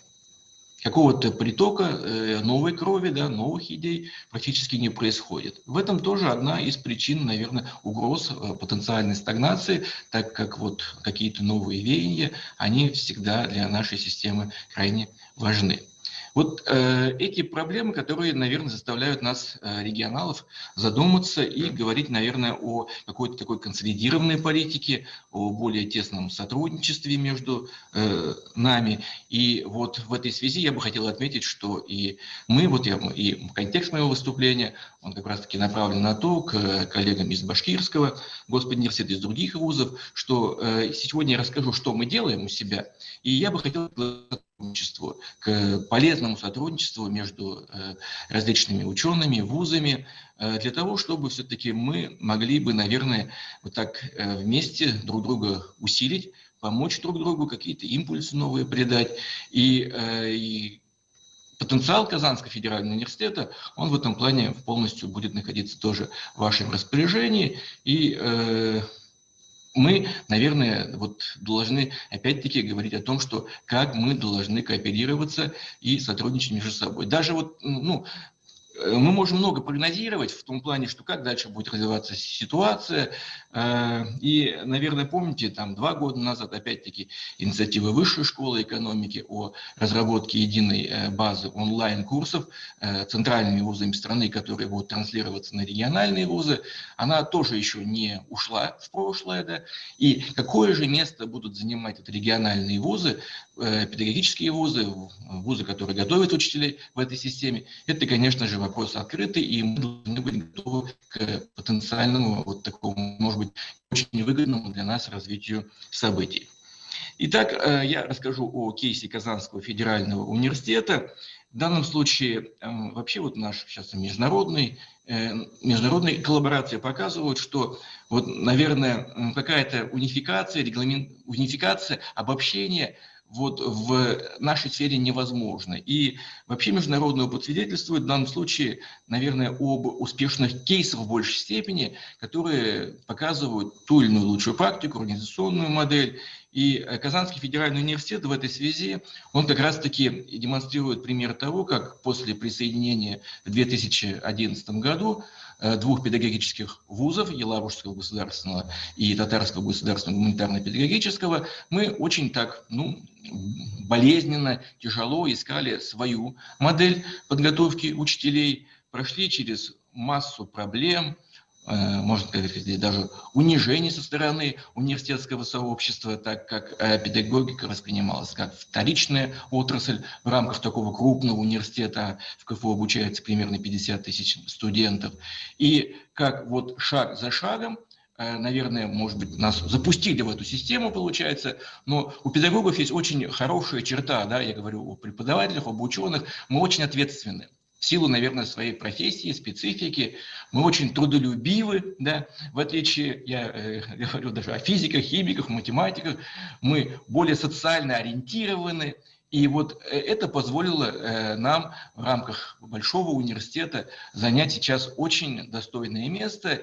И вот многие вузы сейчас, наверное, находятся на этапе подготовки к реализации программы стратегического академического лидерства, которая идет на смену программе 5.100.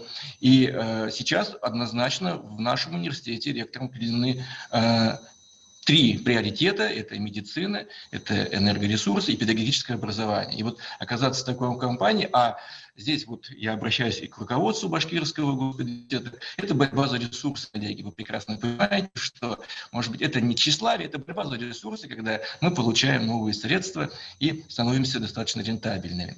Кстати, вот наш пример показывает, что в рамках крупного такого университетского комплекса мы стали достаточно экономически рентабельными, выгодными. Да, мы крепко стоим на ногах, педагоги, сейчас. И вот у нас большая система. Я, например, руковожу Институтом психологии и образования, который является координатором системы педобразования.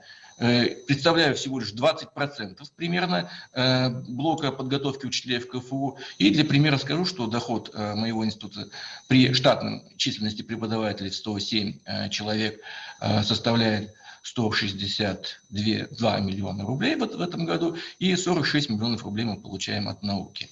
Это средства, которые, опять-таки, говорят о определенных наших там достижениях и о нашей стабильности. Я не буду останавливаться на общих моментах, которые стоят, вот речь идет о проблемах педагогического образования, и перейду уже вот к характеристике Казанского федерального университета. Я уже сказал, что мы являемся третьими по численности студентов, обучающихся по 44-й УГНС.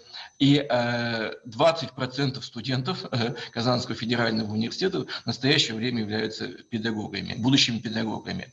Мы ведем предметную подготовку по всем, вернее, областям современной школы и реализуем все программы. Вот такой синергетический эффект после присоединения двух педагогических вузов мы получили. Хотя я напомню, что на первом этапе это были страхи, и у нас, возможно, ждала и ассимиляция определенная, потому что уменьшались бюджетные места, но, тем не менее, заставил нас двигаться быстрее и быстрее. Кстати, вот по свидетельству Виктора Александровича Болотова, не все присоединенные вузы, а вы знаете, что с 2005 года этот процесс у нас в системе педобразования развивался, не все смогли войти вот в новые структуры, и примеров вот такого развития не очень-то много.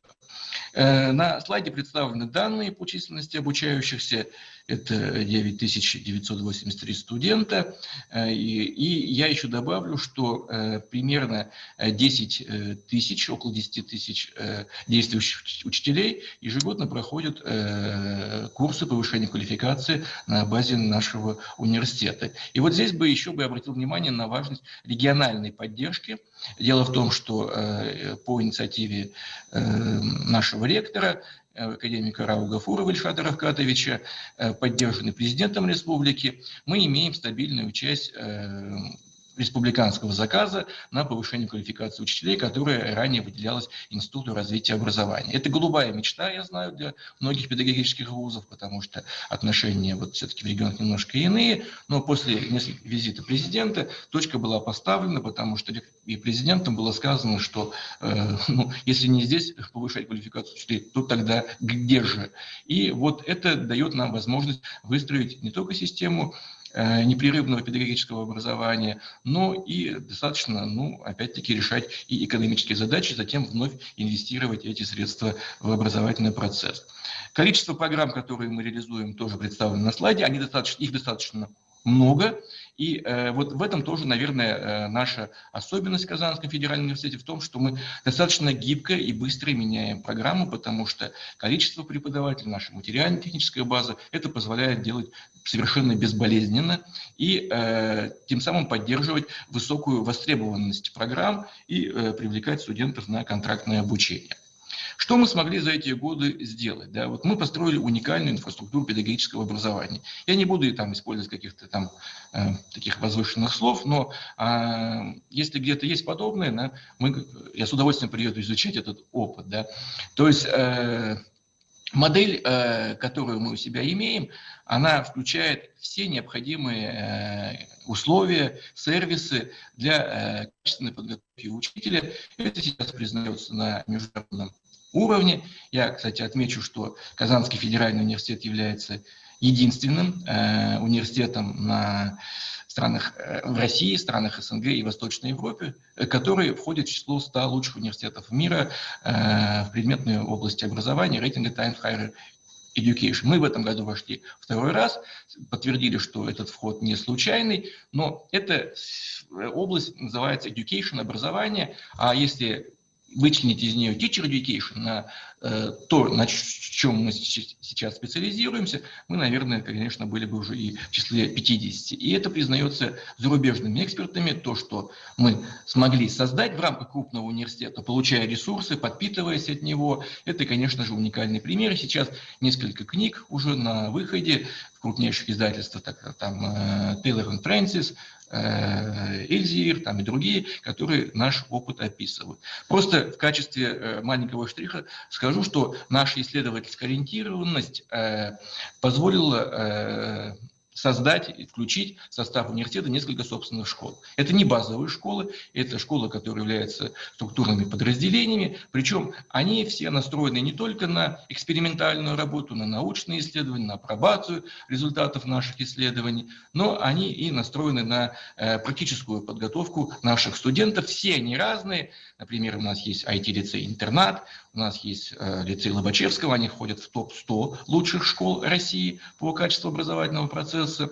В этом году в Елабужском институте была открыта отдельная школа со своей спецификой, школа с низкими образовательными результатами, которая тоже будет использоваться для апробации методик выведения этих школ из данного состояния.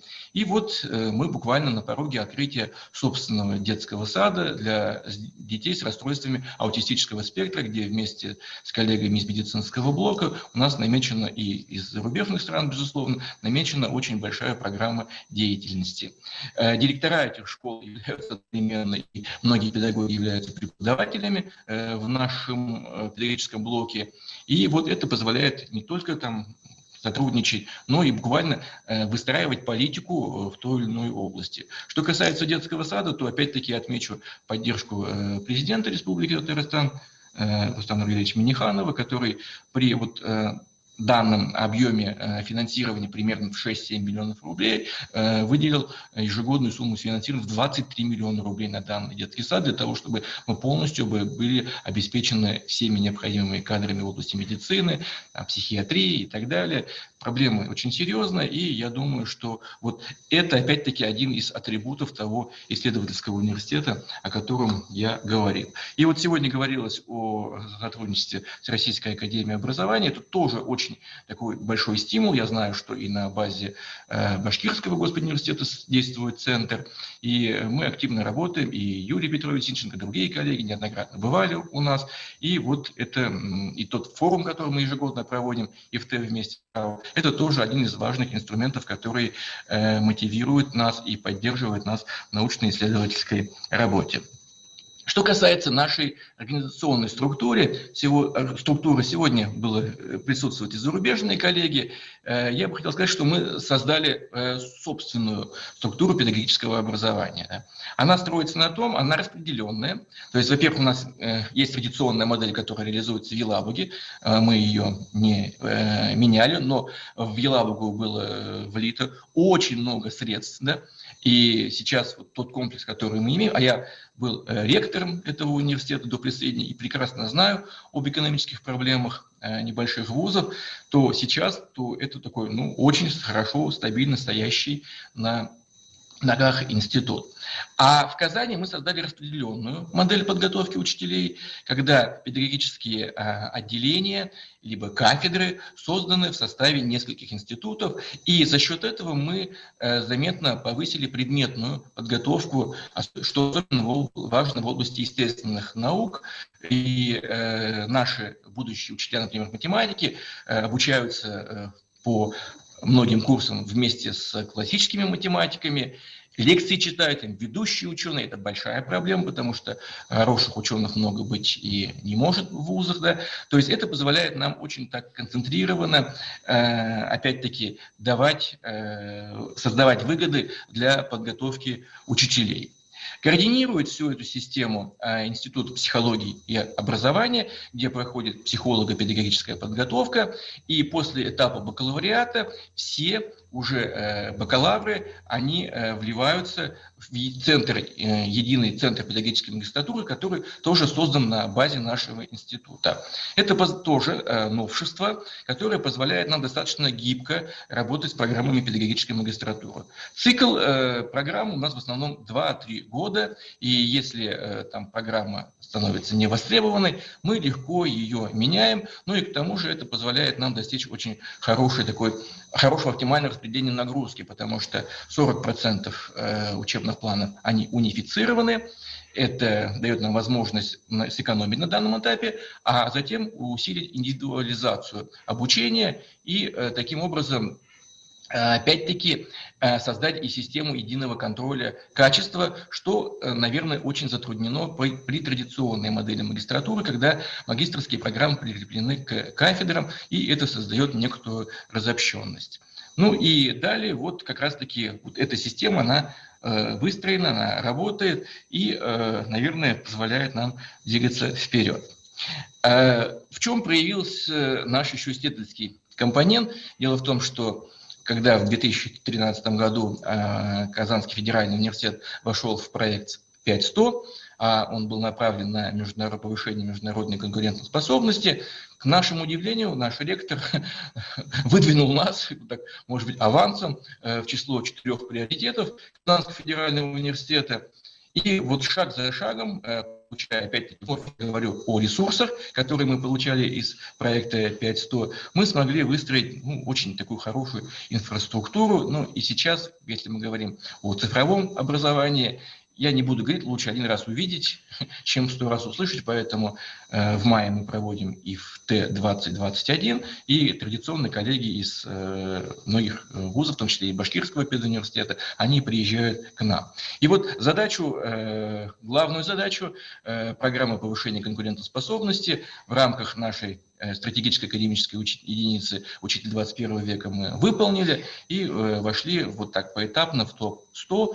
Ну и сейчас вот это тоже очень важно, потому что в международной практике существуют свои правила, и когда вуз виден в этих рейтингах, а критерии достаточно жесткие, объективные, и это выливается в то, что нам предлагают сотрудничество. То есть есть репутация, есть, соответственно, масса предложений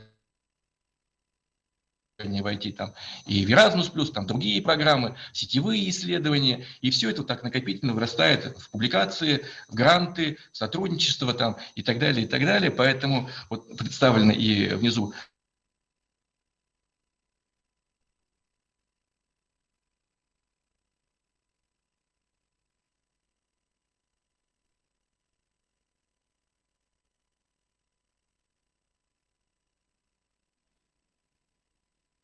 Так, у нас Казань, к сожалению, сейчас ждем, когда восстановится связь.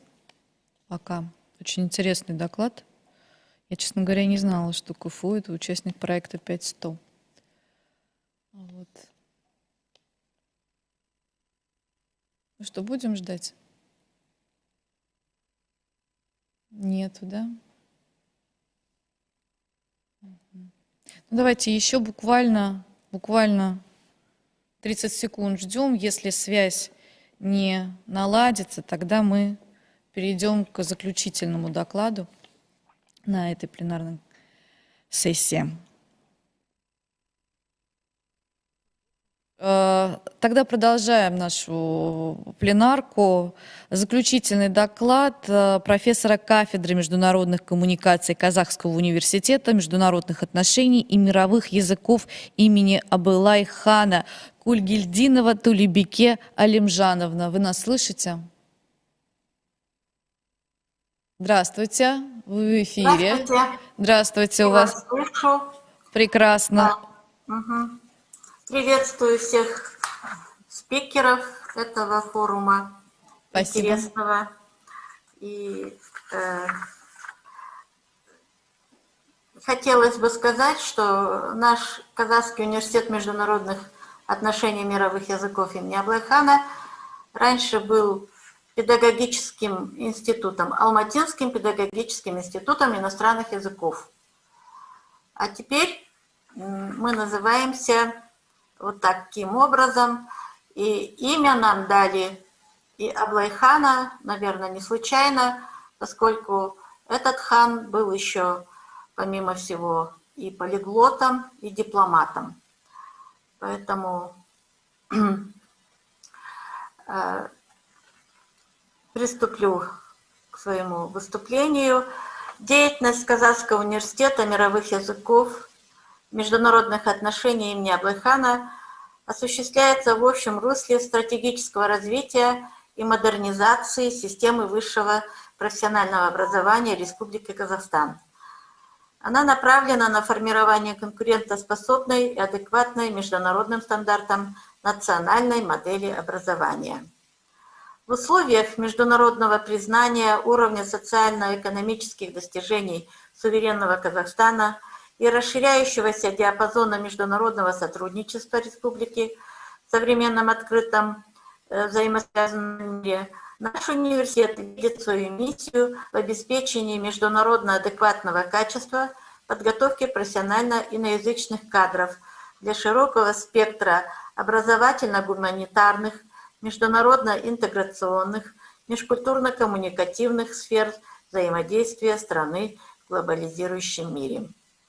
Государственная программа развития образования в Республике Казахстан на 2016-2020 годы определяет программу кардинального преобразования всех звеньев образовательной системы, в том числе высшего образования.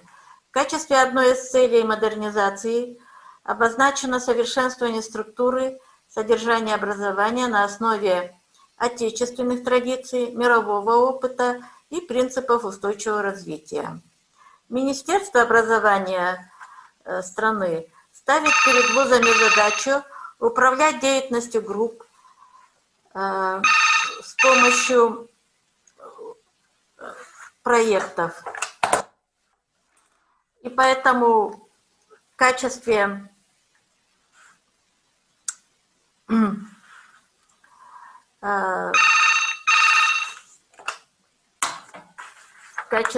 извините, мне звонят,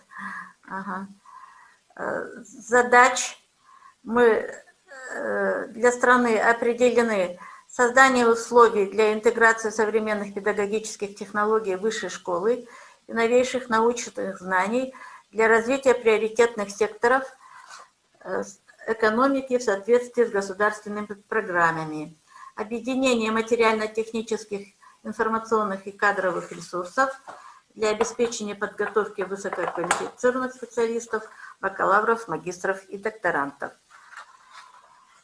В общем русле стратегического развития и модернизации системы высшего профессионального образования Республики Казахстан в нашем университете ректором вуза академик Салимы Сагиной Кунанбаевой была поставлена задача создать проектно-системную платформу внедрения обновленных образовательных программ и разработана структурно-деятельностная модель управления научно-образовательной системой, которая укладывается в триаду образования, наука, производство.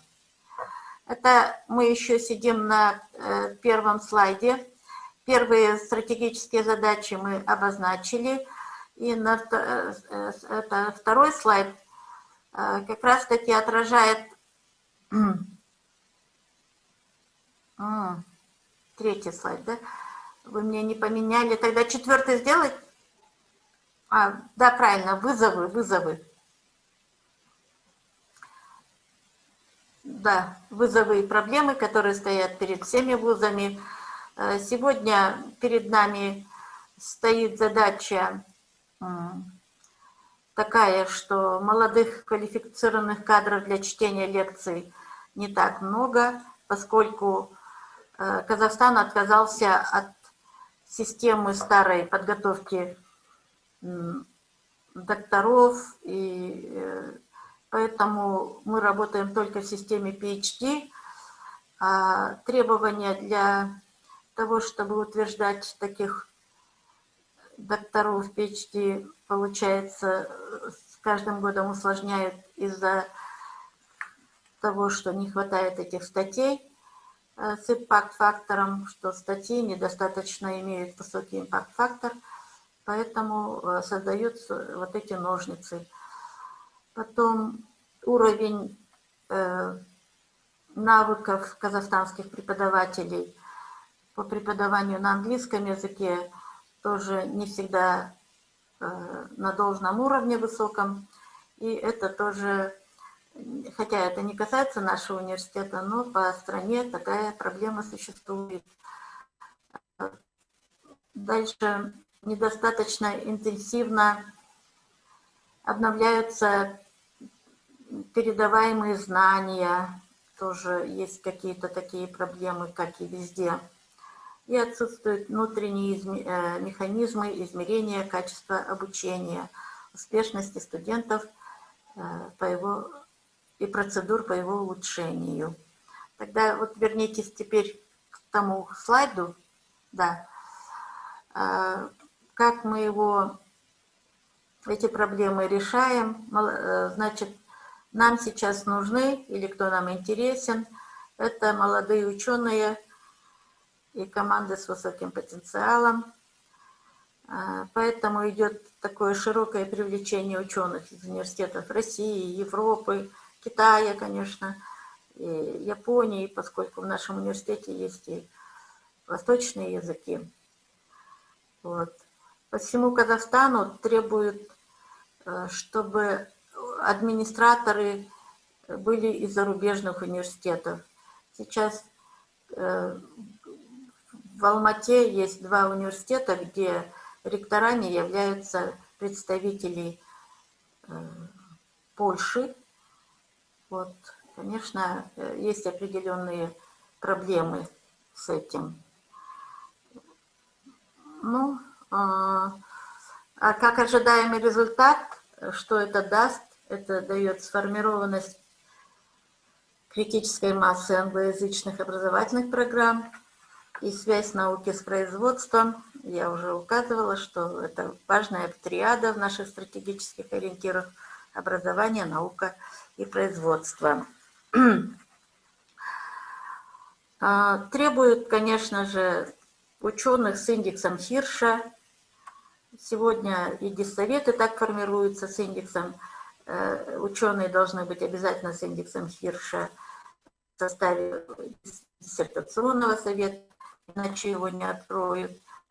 И, конечно же, в этом ГПРО, это государственная программа развития образования и науки, все это прописано. И требуется, чтобы мы привлекали талантливых сотрудников, и чтобы университеты были интересны. Содержательная составляющая структурно-деятельностной модели управления научно-образовательной системой представляет структурированный учебный контент. В нем просматриваются инвариантные компоненты образовательных программ, это майнеры, использование электронных обучающих ресурсов и цифровых информационных образовательных технологий, электронных учебников, специализированные сайты, для этого раскрыты порталы, имеется методическая поддержка, контент прорабатывается и в дипломных проектах, и поддерживается Министерством образования. В течение лета все вузы, которые держат при себе УМО по педагогическим специальностям и другим, обязательно проводили курсы повышения квалификации для педагогов, чтобы они правильно использовали цифровые инновационные технологии, предоставлялись им ресурсы, платформы, на которых можно будет проработать контент образовательных дисциплин. Организационная составляющая структурно-деятельностной модели управления научно-образовательной системой предусматривает организацию проведения учебного процесса с привлечением различных моделей научного проекта согласно платформе внедрения обновленных образовательных программ. Ректорат Казуму имя Аблайхана ставит первоочередную задачу направленность на отраслевое взаимодействие, что означает совершенствование содержания и структуры компетентностных моделей образовательных программ по всем специальностям и специализациям бакалавриата и магистратуры. Взят курс на замену дискретного структурирования образовательных программ интегрированными образовательными моделями с максимальной привязанностью к предметно-технологическому содержанию будущей профессии, и это предполагает дальнейшее выравнивание компетентностных моделей выпускников по запросу работодателей и требований отраслевого рынка труда. Надо сказать, что в Казахстане сегодня работодатели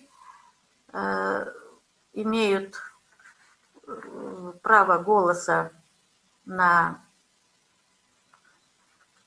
создание тех компетенций, которые, на формирование компетенций, которые они хотели бы увидеть в этом выпускнике. И важное значение придают трудоустройству. Это в следующем слайде будет сказано, что эффективность трудоустройства как бы определяет аккредитацию вуза, все льготы может вуз получить, если трудоустройство эффективно организовано. И есть у нас такая организация, как неправительственная организация, называется Атамикен. Она просчитывает, сколько выпускников у нас работает, сколько не работает. Отсюда вузы и получают свой рейтинг. Конечно, это очень сложно, но тем не менее такая программа у нас задействована. Кроме того, можно на следующий слайд перейти. Мы говорили сегодня об образовательных программах. Проводится высокий мониторинг образовательных программ на английском языке. Вот уже почти многие вузы перешли на программы на английском языке. И определен рейтинг вузов, где самыми распространенными образовательными программами цикла на английском языке выявлены вот это наша педагогическая специальность, иностранный язык, 2 иностранных языка, ну и другие международные отношения, информационные системы.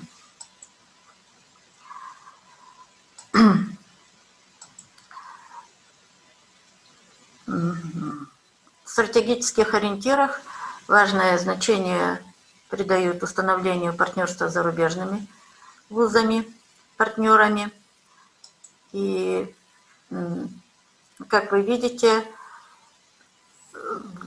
цифра вроде неплохая, но тем не менее наши вузы каждый раз слышат упреки в этом отношении, что совместные образовательные программы все-таки надо расширять, вот, управлять временем, генерировать идеи, базовые методы коммуникации, проводить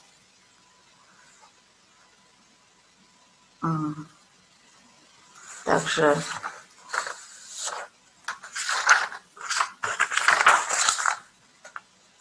мероприятия для того, чтобы такая работа по дуальному образованию, по смешанному внедрялась. Поэтому университет выставляет новые приоритеты и характеристики, такие как инновационность, устойчивость, междисциплинарный подход. И ставим как вуз задачу обучать людей, способных не отставать от современной действительности. Сегодня важными такими группами проектными для Майнерс это являются карьеры и трудоустройство, мы об этом говорили. На основе создания Совета работодателей прорабатываются вопросы по анализу процента трудоустройства выпускников, проводится мониторинг в течение полугода и 3 лет после завершения обучения, проводятся мероприятия, дни карьеры, заключаются договора с ассоциациями работодателей. Кроме того, есть такая проектная группа, как учебники с обновленным содержанием. Проводится тоже анализ по обеспеченности вузов учебниками, учебно-методической литературы, в том числе по языку обучения. и разрабатываются учебники, учебно-методическая литература, формируется тематический план изданий. Ну, это, конечно, как и везде, но тем не менее мы вот даем определенные предложения для дальнейшего улучшения, что нужно в школах вводить предмет программирования, уже в средних школах. Ну, конечно, это не так просто. Ввести предмет, улучшать эффект уроков программирования в неанглоязычных классах. Рассматривается введение предмета по иностранному языку, хотя у нас иностранный язык изучается с начальных классов. Вот. Приветствовать инициативы приглашать иностранных студентов и в технических вузах вести изучение таких дисциплин, как английский язык, информатика и программирование. Благодарю за внимание. Спасибо большое, Тулебекия Алимжановна. Один вопрос поступил к вам с нашей трансляции. Ирина Баранилова спрашивает, как вы относитесь к симбиозу традиционной и инновационной педагогики? У вас буквально вот минутка на ответ. Сможем сформулировать что-то? Симбиоз инновационной и традиционной педагогики. Ну, такая интеграция, я думаю, приветствуется, поскольку инновационная педагогика, она более прогрессивная, но от традиционной мы никогда не отказываемся. Понятно. Спасибо вам большое за участие. И у нас вот, есть ли возможность снова связаться с Айдаром Минимансуровичем из Казани? Вы нас слышите, да? Так, я вас пока получилось. Не вижу. Ага, все. Ну, вы знаете, у нас не так много времени осталось, поэтому, наверное, презентацию мы вашу не сможем посмотреть. Но вот вопросы, которые терзают, хотелось бы вам задать. Можно я завершу все-таки, потому что у меня была определенная идея, все-таки хотелось сказать. Ну, я не могу вам отказать. Давайте все-таки презентацию будем показывать. Да, буквально там можно пробежаться. Хорошо, я о чем хотел сказать, коллеги. Вот мы контекст, да, дело в том, что вот нам повезло, что мы получили такие ресурсы. Педобразование не только выжило, но и вышло на новый этап в Казанском федеральном университете. Мы очень сильно международно ориентированы. Это важно сейчас, да. Дело в том, что многие проблемы, о которых мы даже и не мыслили ранее, они приходят в Россию. И первыми они возникают на Западе, и речь идет и о неравенстве в образовании, о социальной дифференциации, там, буллинг, различные психологические проблемы. К сожалению, западное общество их испытало раньше. Да. И есть масса технологий, интересных исследований, которые надо учитывать и применять, не наступать, то есть на грабли. Да. И поэтому вот в этом отношении, конечно же, у нас очень большие контакты, и я еще раз обращаюсь к коллегам, что мы открыты, понимаете. Дело в том, что для себя нам доказывать нечего, мы достаточно стабильны, но нам бы хотелось все-таки наладить тесную кооперацию, потому что в этом, наверное, стоит суть вот нашего общения международного и вообще нашего сотрудничества, потому что и я приглашаю коллег и на ИФТ 2021, приглашаю посетить наши сайты, писать мне на почту, и, наверное, тогда мы могли бы очень быть полезными друг для друга. Речь идет и о башкирских коллегах, потому что Татарстан и Башкортостан – это две братские республики с очень похожим состоянием образования, проблемами, да, особенно в области мультикультурного образования. И в этой связи, наверное, я бы тоже тоже и пригласил бы и Салавата Талгатовича посетить наш университет, для того, чтобы вы посмотрели, чем мы занимаемся. И вот буквально последние слайды.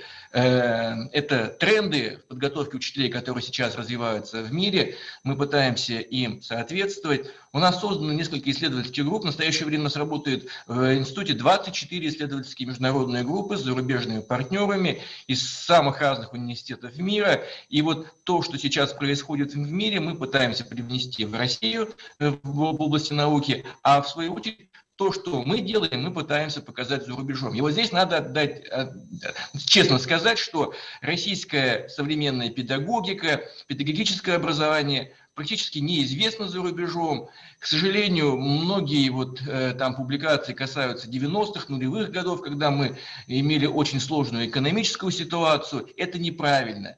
Наше образование, педагогическое образование российское, оно очень валидно. Да. Я сам как ученый занимаюсь этой проблематикой. У нас отличные в ГОС, да, отличные планы, высокая продолжительность обучения, чего даже не снится за рубежом, понимаете, получается, да? Система унификации дипломов на территории всей страны, но, к сожалению, мы не можем это показать. Но и угрозы, которые сейчас идут, например, мы говорим о нехватке учителей во всем мире, в той же Германии идет дикое переманивание учителей из одной земли в другую, да? Сейчас развиваются такие подходы, связанные с боковыми и поздними входами в профессию. В США сейчас большая проблема, связанная с дистанционной подготовкой учителей. Появляются частные университеты, которые, в принципе, сейчас действуют и у нас, мы смотрели их сайты, которые в течение 5 недель готовят учителя. Вот это угроза, да, для нас, действительно настоящих игроков, участников процесса педагогического образования. И эти моменты мы тоже должны, наверное, консолидированно учитывать. Говоря еще в заключение о нашей исследовательской ориентации, вот это сотрудничество с зарубежными коллегами. У нас есть высокохиршевые преподаватели, у нас работают иностранные ученые, позволяют нам ставить перед собой совершенно иные задачи в области исследований. И вот это гранты только этого года, которые мы реализуем. Буквально вот на прошлой неделе, к сожалению, мы подались, тоже взяли на себя смелость на 75-миллионный мегагрант, да, с приглашением зарубежного ученого. По результатам экспертной оценки мы занимали 1-е место, но было принято решение гранты в этом году в области педагогики и психологии не присуждать. Вот это как раз-таки, опять-таки, это ресурсы, которые позволяют нам вкладывать деньги в исследования, в потенциал, развивать наших преподавателей и решать какие-то новые задачи. И еще одно из преимуществ Казанского федерального университета, он большой, здесь масса структурных подразделений, мы налаживаем самые тесные контакты, прежде всего сейчас, что актуально для системы образования, с IT-сектором и с медициной, там, где самые болевые точки в области исследования образовательных проблем.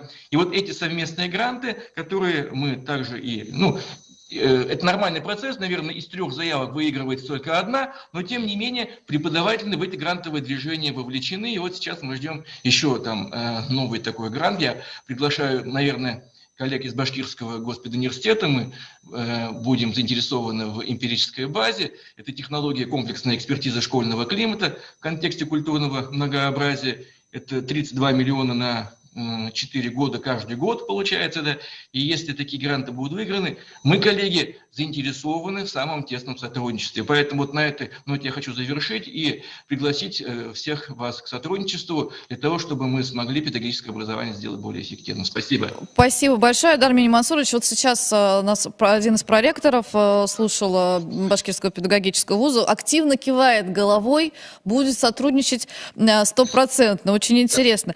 Я правильно вас... Алмаз Нурович? Нет? Нет.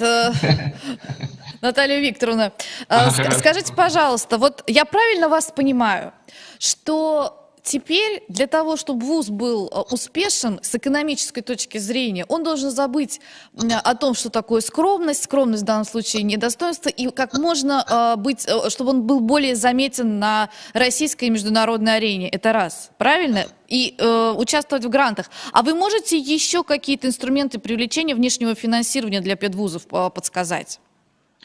Вот в наших условиях это, безусловно, региональное финансирование.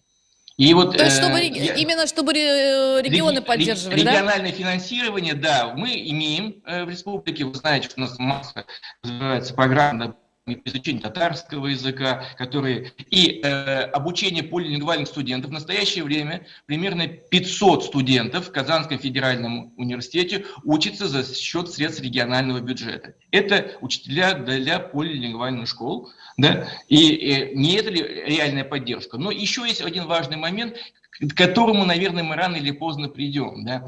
Вот изучая зарубежный опыт, я увидел, что очень популярны частные заказанные исследования. Например, родительский комитет той или иной школы, видя там, что в классе создается очень такая сложная психологическая ситуация, они заказывают исследования психологу. Да. Это частные исследования, направленные на решение конкретной задачи. Да. Вот мы пока до этого не дошли, да, но мы активно предлагаем, да, и такие примеры тоже есть, когда школы начинают заказывать исследования по выявлению проблем, там дальше психологического климата, выгорания учителей и так далее, и так далее. Я думаю, вот это тоже важный ресурс для нас, для педвузов, который мы должны использовать.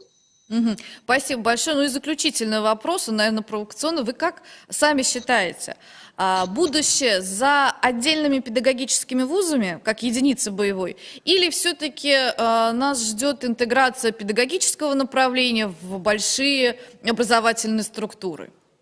Отличный вопрос. Просто, в точку, понимаете, да. Дело в том, что, может быть, вы ждете, что я скажу, что там, как представитель крупного вуза, дело за будущее за такими крупными комплексами. Нет, я так не скажу. Дело в том, что сила в вариативности. Каждый тип вуза выполняет свои задачи. Если мы ориентируемся прежде всего на исследования, на международную кооперацию, есть педагогические вузы, которые являются хребтом, основой системы педагогического образования. И чем больше будет этой вариативности, в которой каждый тип вуза будет выполнять свою задачу, наверное, в этом будет преимущество российской системы. Ну что, спасибо большое. Вы знаете, вы настолько заразительно рассказываете, что мне захотелось стряхнуть стариной и стать студенткой вашего вуза.